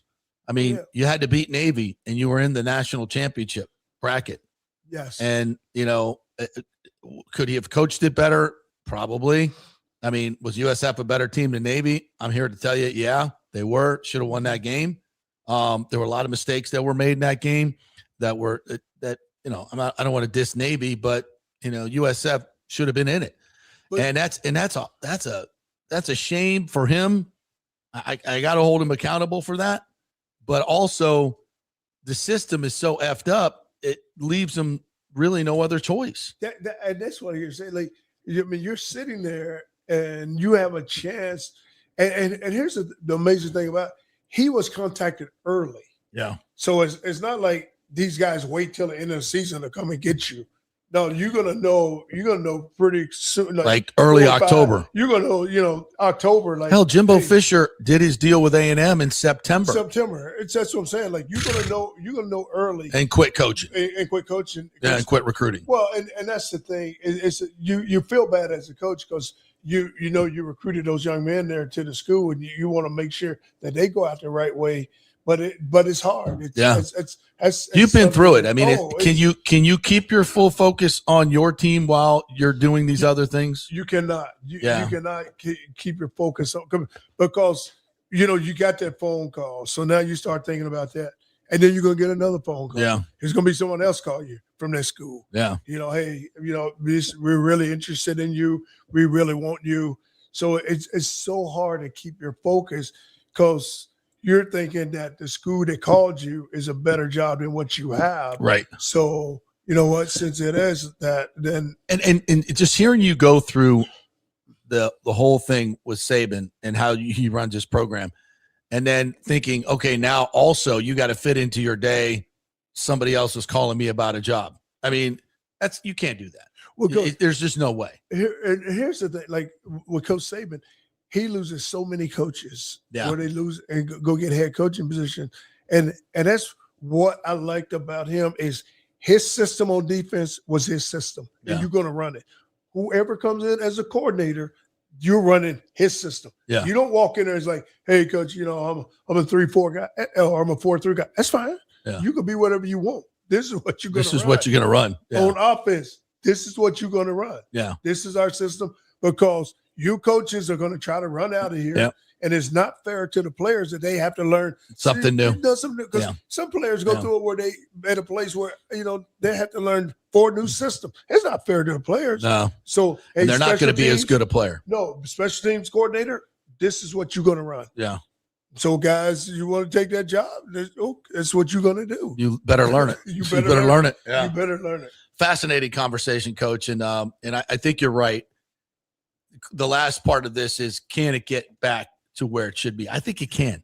I think there's enough push now, and I think we've learned enough when we've screwed up enough where we know what has to be done here. And it's just like the NFL model, so it's not terrible for the players, and it's going to be better for the coaches, going to be better for the players and everything. They just got to get guardrails back to it. And the coaching thing is absolutely part of it. The NFL does a great job. Oh, yeah. Now, the worst case scenario I could think of was where maybe the Bucs and Liam Cohen.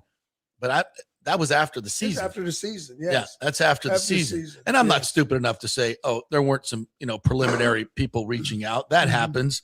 But I think the NFL does a really good job of saying, listen, you'll have plenty of time to get your coaches, but you cannot tamper with the other ones. Right. And with, 32 teams, it may be easier to police that. It's going to be harder with 100. Oh, yes. But, I think it's at least we have to try.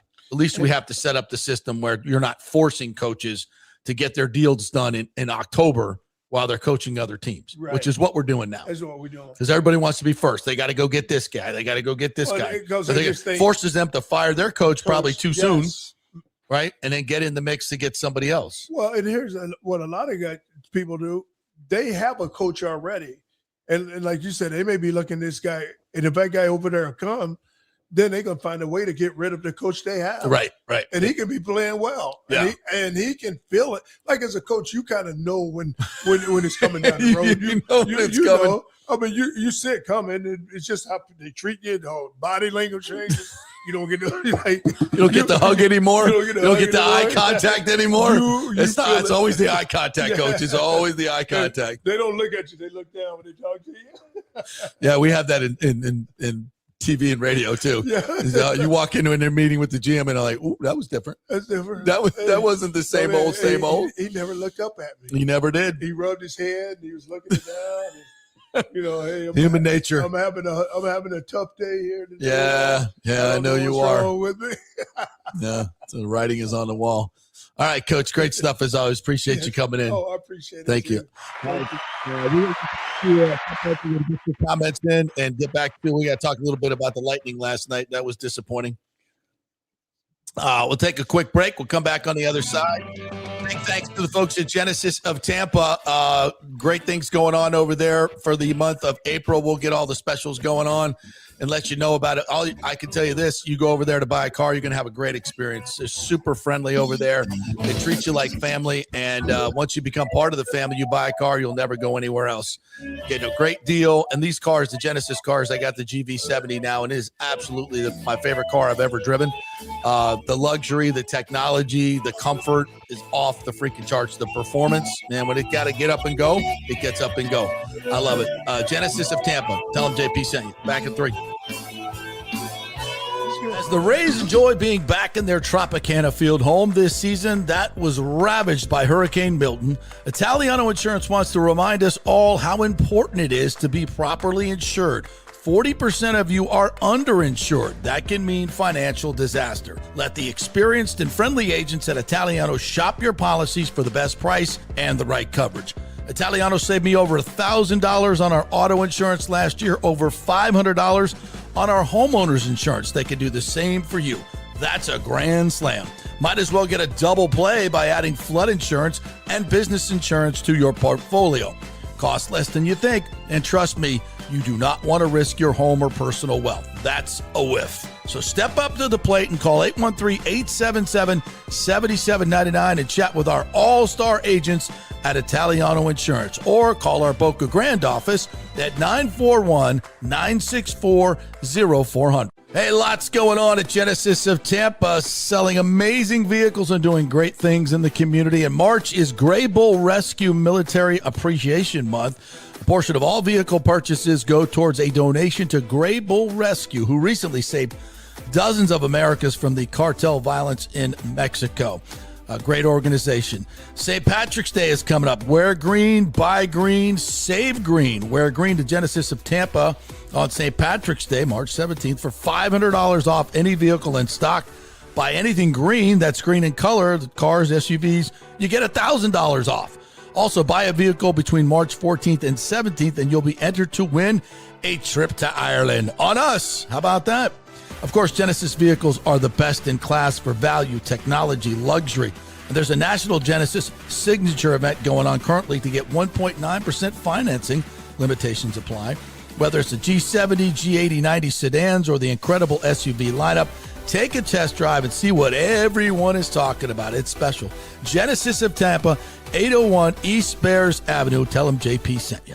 Hey, the Golden Diamond Source wants to be your family jeweler, so don't wait any longer to find that one-of-a-kind perfect engagement ring for that special someone in your life. At the Golden Diamond Source, they can design anything you want personally. The Golden Diamond Source can help you trade in your old broken jewelry and use it towards a new purchase as well. And with gold prices at record high, now is the best time to do it. They only sell natural diamonds at the Golden Diamond Source, so if it's a real love, it should be a real natural diamond. Don't start your relationship with a fake diamond. Bad idea. And with the Golden Diamond Source first-time buyer program, you can learn all about the 4 C's in all the different shapes and styles. And they are able to show you a huge selection of inventory to choose from. And don't forget, 0% financing for up to 5 years. If you finance $5,000, it's only $83 a month. Make sure it's a Golden Diamond Source Diamond, 3800 Almerton Road, always online at goldendiamond.com. It's a love you give only at Golden Diamond Source.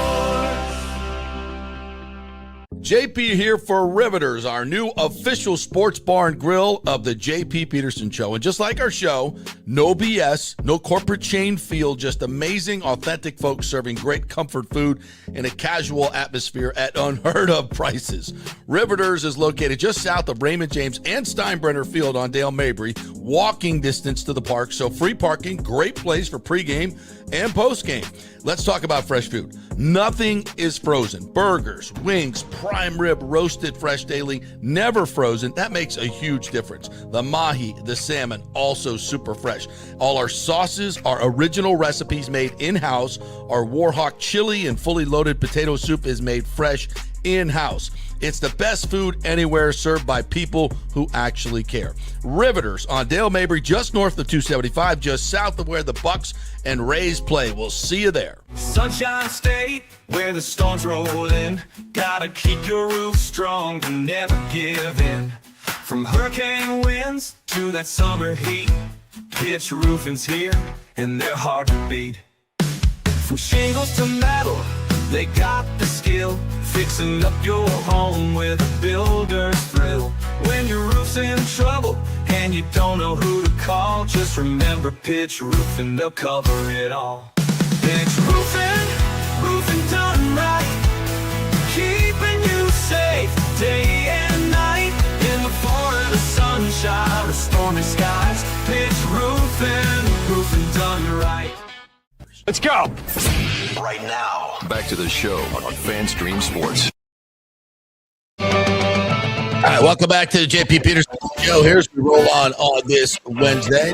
Thanks at Italiano Insurance. So the Rays are welcoming back the Rays to Tropicana Field that was damaged by the hurricane, and the city had to pay dearly because they were not properly insured. Don't let that happen to you. Italiano Insurance will make sure that you are properly insured. 40% of you are not, by the way. That's what the stats tell us. So if your home is not properly insured, when things happen, you're not going to be very happy. So don't let that happen.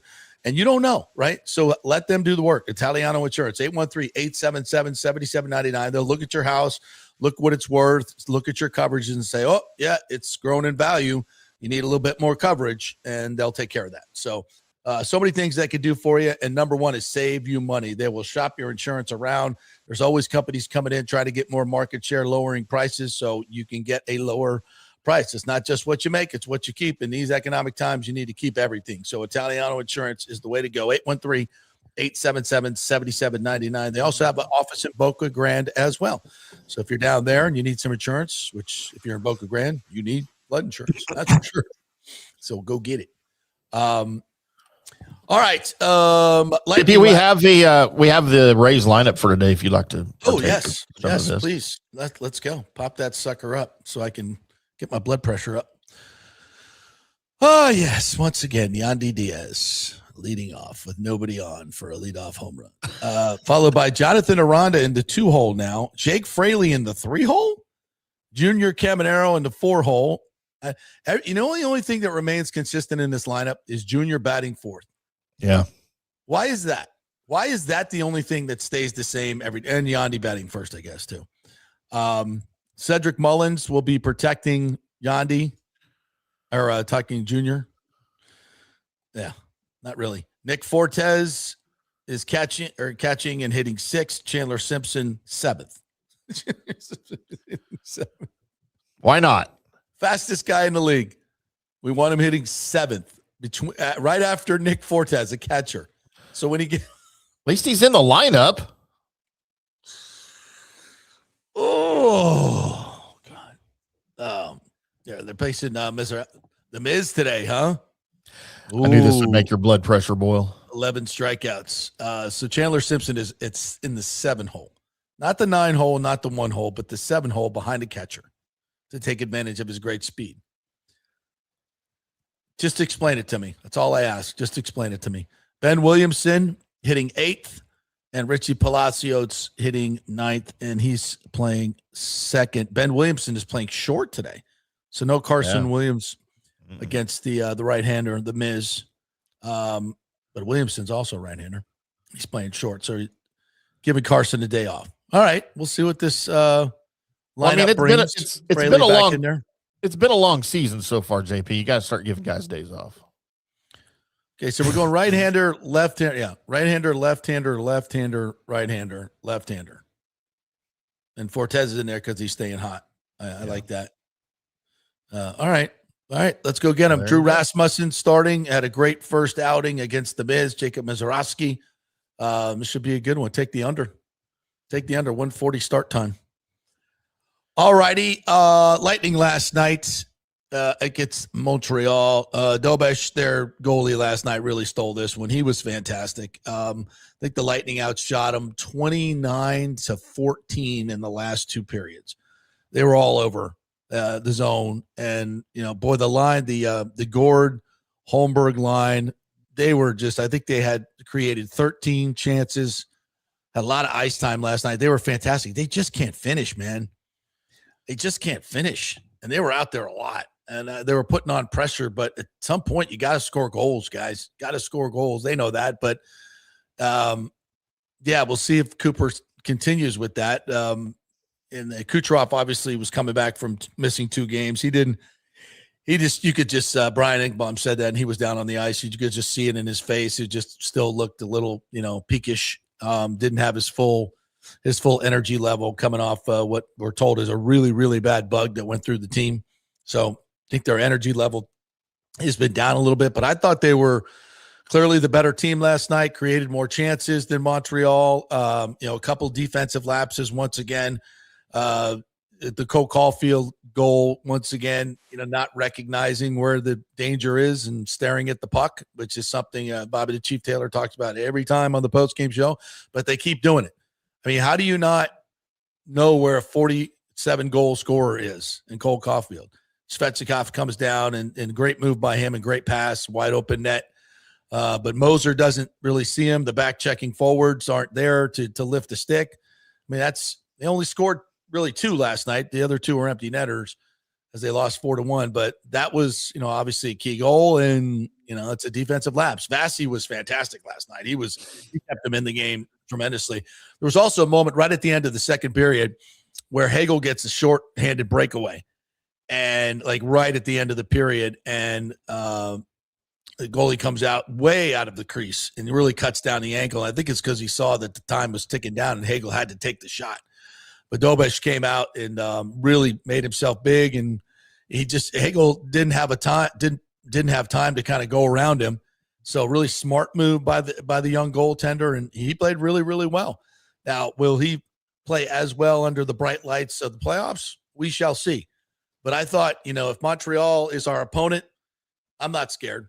I think we match up really well with them, and give me a healthy, juiced up Kucherov, who, by the way, got boarded at the end of the game really badly by Jake Evans. And they reviewed it and kept it at a 2-minute minor, which I thought was blasphemous. Yeah. I mean, it was a 5-minute all day long. All day long. There was only, probably 2.5 minutes left in the game. So I'm not even sure they would have got to the power play with all the penalties. So, but Radish had to come in and, and tackle Evans, which you have to defend Kucherov there. So he's going to the penalty box. Either way, though, I thought it should have been a 5-minute major. Again, not enough offense last night, but it's just because they couldn't finish. And Braden Point, starting to get a little worried about Braden Point, frankly. He had some opportunities last night that he usually buries, and he did not. He just doesn't seem like he's playing with the confidence that he wants. Kind of hesitating, isn't he? Yes. That's why they're getting so many shots blocked, is they're just not decisive. I've seen Point just take over games, like almost McDavid-esque, because of his skating. And we just haven't seen that. And he's healthy. He's ready to go. He had a little bit of a hot streak right coming out of the Olympics, But, yeah, they got to get him going. If they're going to win a cup, Pointer's got to be better. He's got to be better. Hagel's just been carrying them. Gensel had a goal last night. He's got 5 goals, 5-game goal streak, 7 of 8. So he's playing fantastic hockey, but they got to get Pointer going. Defensively, I like the pairings. Now that Hedman is kind of out on the leave of absence, I think they've settled on the pairings. They look good. Yeah. So they got to tweak things. I think it's a loss to a divisional guy, but they're at 98 points. They're going to get in. Just a matter of where they're at. And again, I don't think Cooper really cares, because I think he almost likes to start on the road. They've had a lot of success doing it that way. So we'll see. But all in all, I thought a good performance by the Lightning. And then they got Pittsburgh coming in tomorrow night, and Pittsburgh has been on a roll. They have been on a roll. They got a new coach, and they've been really, really good. All right. Let's go back to, we have a super chat from a Bucs Basement. Said, if it wasn't for Baker Magic, we are a 4-win team last year. I don't know. Baker didn't have a lot of magic last year. He did at the beginning of the season. Not late. Yeah, not late. 5-1 and 6-2. But again, he got injured. And, these are coaches' decisions to play a busted up Baker Mayfield instead of Teddy Bridgewater. These are coaches' decisions on how to manage games. And it all kind of goes back to that. And I don't understand how you can say blame injuries for the season, as Joel Glazer did, and then as your team got healthier, it got worse. I mean, the bottom line is you had to beat the Falcons, the Saints, the Panthers, and the Dolphins.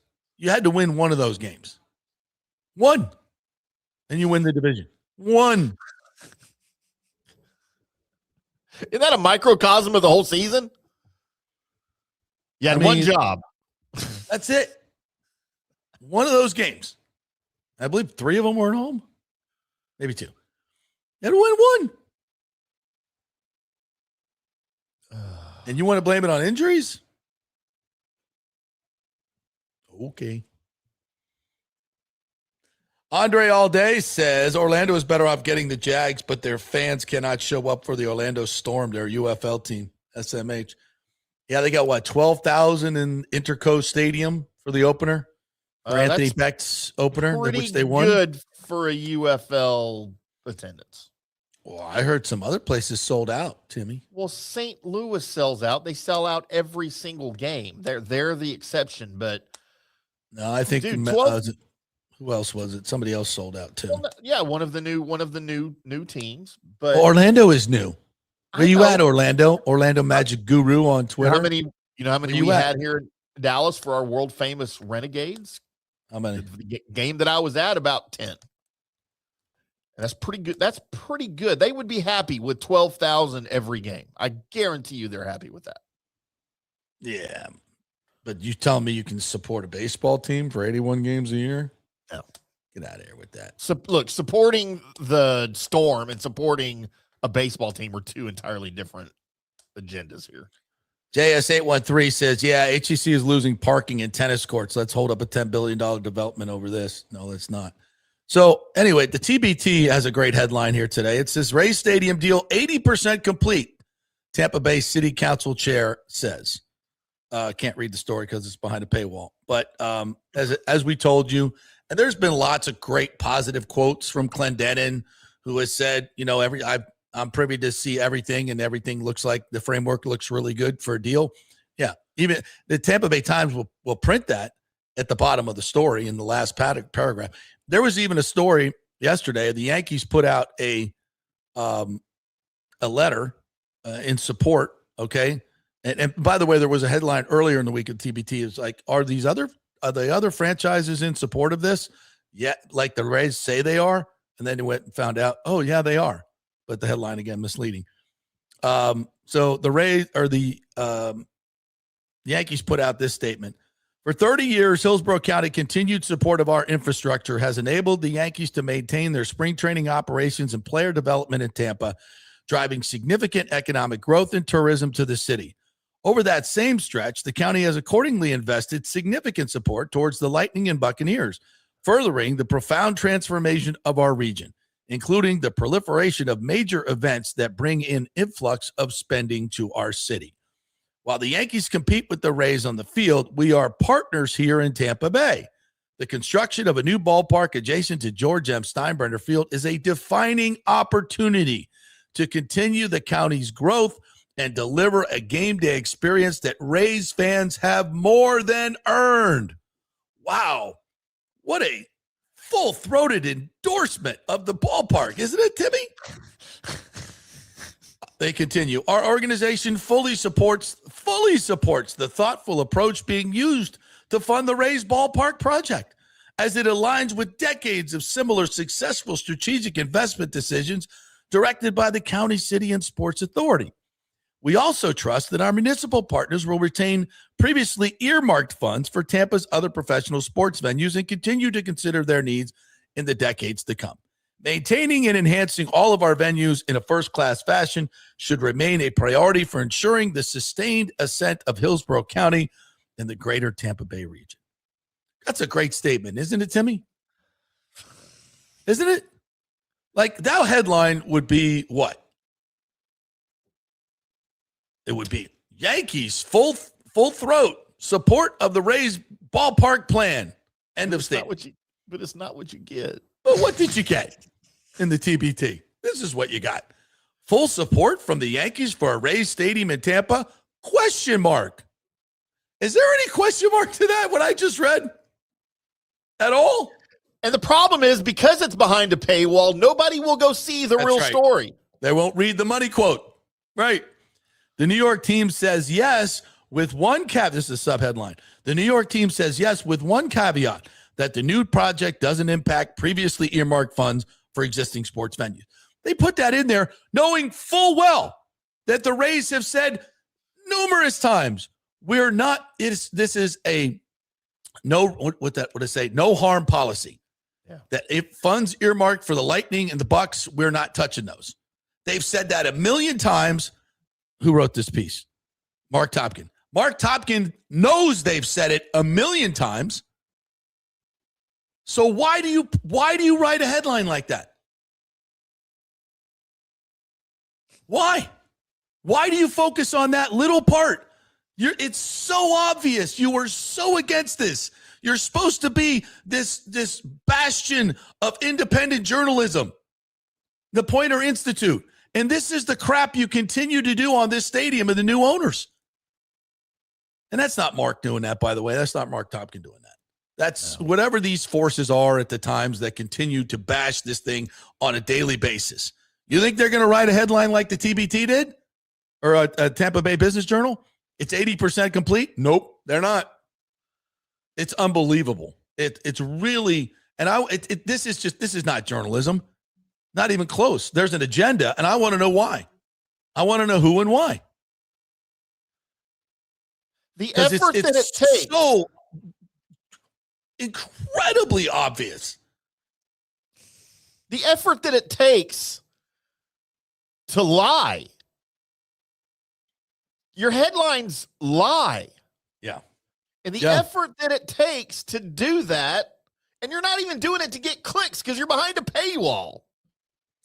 There's an agenda. I just don't understand. Yeah, let's be upfront about that. By the way, while we were on today, Wostall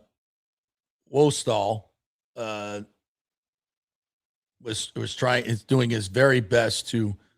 Here, let me put this up. Log into BOCC meeting, says Go Millionaire. Wostall is actively trying to kill the deal, JP. Yeah, he's been doing that forever. County attorney is trying to back him off, and he's not letting up. Yeah, he is. We get it. Andre Alday says Wostall is a weasel. But I'm going to try to. I'm going to invite him on the show, and we'll do a debate. I think that would be really fun. JS813 says there are city and county commissioners who are going to vote against a stadium deal no matter what. Yeah, there are, but they're not in the majority. It doesn't matter what you say to Charlie Miranda. He's always going to be a no, which, I mean, what this will do for West Tampa and his constituents is absolutely incredible, but yet he still wants to vote no. I don't get it. Love Charlie. Nice guy. We just disagree on this. Rick says the Glazers are using the Stu playbook. Find a semi-competitive, field a semi-competitive team, keep it cheap and sell high. Yacht fuel ain't cheap. That's true. JS813 says, yeah, Wostall's the weasel is going to spoil the whole project. He's one vote. He's one vote, kids. He's allowed a minority, but he's one vote, and he's not going to win the day, I hope.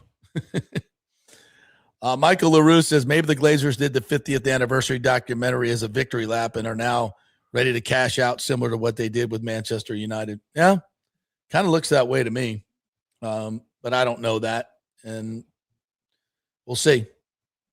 I mean, would I like Jeff Bezos to come in here with $7 billion and drop it down on the Buccaneers and build some grandiose dome stadium? Yeah. I sure would. Wouldn't we all? We need less that he pays for himself? Sure. Need less domed stadiums in the world. I'll get a Prime membership if you need me to. You don't have one? I'm done. Who in the world doesn't have a Prime membership? Our family has one. Okay. Ashley has one. Well, then you have one. Yeah, we got one. Joseph Abreu says, do you think the remaining 20% of the deal is parking related and roof? Yankees comments are big time. Yeah, I do. Yeah, I do. And those comments, by the way, it's really, and that's the headline, right? I mean, like those were not just just cliche caveats that you're just throwing out there, from a press release. Those were a full-throated endorsement of the plan. I mean, that was big time, Hal Steinbrenner, because he knows how good this is for Tampa and Hillsborough County. And he also, and I know why people would sit there and go, "Oh, this is bad for the Yankees." Why? It's just going to bring more fans. It's going to enhance what they already have.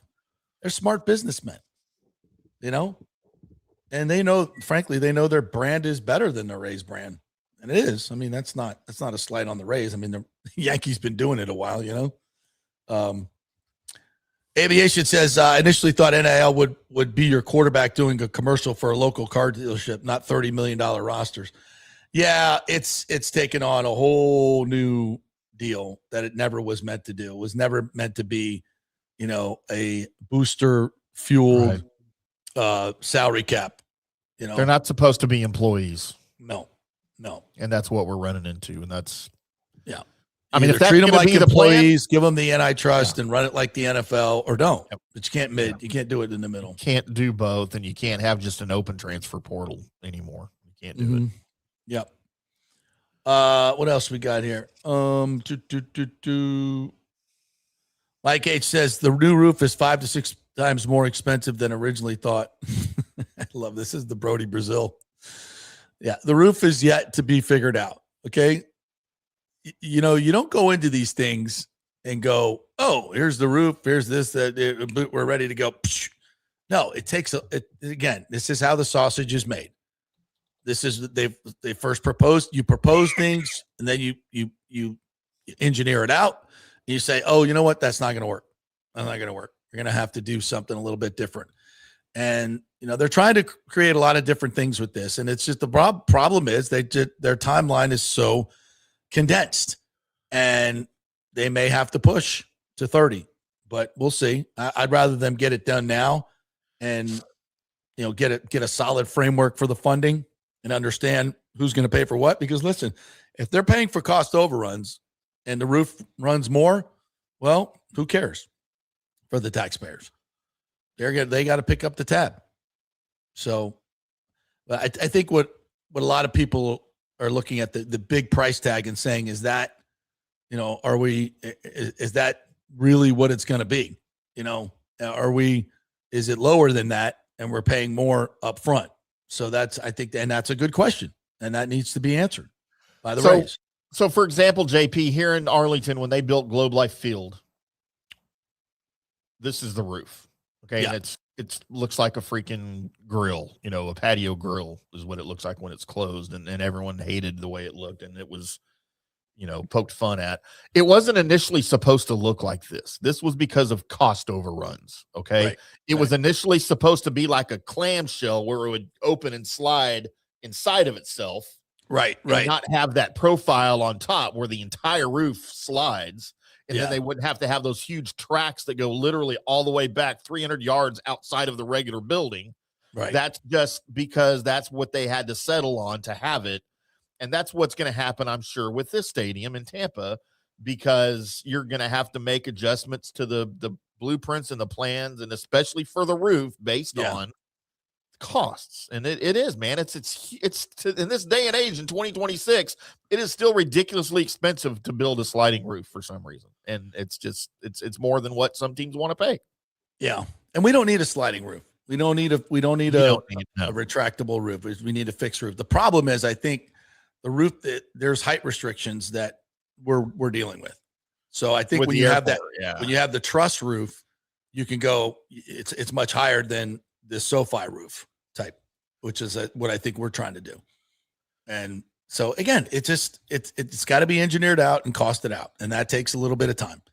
And, they're going through that process right now. That's why I think when people see all this uncertainty and they think, "Oh, it's chaos. It'll never get done. We don't know what the roof costs. We don't know what this is. We don't know what that." That's the process, man. You don't go on Chat GPT and say, "Oh, build me an indoor stadium." Like, it doesn't work that way. And then, it's like, "Oh, we need this money. We need that money." And then, they're figuring out their costs, and the Rays are obviously obligated to their financial people and their lenders to figure it out and make sure that it's, cost effective. So there's a lot to it. And that's the process that we're in right now. And if you report on it every friggin' day on every friggin' thing, it's going to look chaotic. So stop doing that. Just let them get their job done. And that's what Wostall wants. Wostall wants every memo and every email put out into the public. Yeah. And when you do that, you parse things out, and then the TBT is going to grab everyone that makes it look like the Rays are being greedy and screwing the taxpayer, put it into one story, and make it look terrible. That's their plan. That is their entire plan. I know it exactly. I don't have to be told it. I can see what they're doing. That's their plan, and then they're hoping that it will come back to St. Pete. It's not happening. Or maybe they're hoping it goes to Orlando. They just don't want it in Tampa, the people at the Tampa Bay Times. I don't get it. I mean, maybe it's Stu's revenge. He doesn't want to see a stadium built in Tampa like I said it would be once he was removed. Maybe that's part of it. I don't know. Their allegiance to him is beyond, is it financial related? Did he give money to the Tampa Bay Times? I don't know for a fact, but I think he did. I think he gave a lot of it. Rick says, politics, JP, they can't have Ron DeSantis take a victory lap. Yep, that too. Anything Ron DeSantis is for, the TBT is vehemently against. Who did they endorse as governor, by the way? What was that guy's name? He would have made a great governor. Damn, if he... Oh, my God. I mean, look how well his life is gone. Can you imagine? What was his name that they endorsed as to be a great governor? Isn't he found in a hotel room with a bunch of... We've all been there. Something like... Have we? No, we haven't. Sorry, I'd never been in a hotel room like that. Oh, sorry. Maybe it's just me. Found completely undressed with other drugs everywhere. No, I have not. That's who they wanted for governor. Probably would still endorse him today. Probably. Yeah. Anybody but they DeSantis. would never talk about that. Yeah. Nathan Elliott says the Rays Bucs need to work out a plan for a series of parking garages and will solve the parking issue. Yeah. Again, part of the sausage. So there we go. All right. We'll wrap it up with that. Anything else we forgot that we were going to do today? I think we're good. Lots of stuff, I'm sure, but we'll get to it tomorrow. All right. Thank you guys for joining us. Big thanks to Charlie Strong for joining us as well. Did you enjoy that? The wealth of knowledge, man. Isn't it incredible? I told Nick Saban thing. It's like, now you understand why the dude won 7 natties. Yeah. Pretty damn good. But we can't coach him like that anymore. That sucks. All right. Great show. Thank you guys so much for watching. Remember, if you missed anything, go back and always listen to this as a podcast on Apple or wherever you get your podcasts. And you can go to our page, fanstreamsports.com. Great website that Timmy worked so hard on. Always check that out. Great stories there. And you can see this show and other shows there as well. See you tomorrow. Go Rays.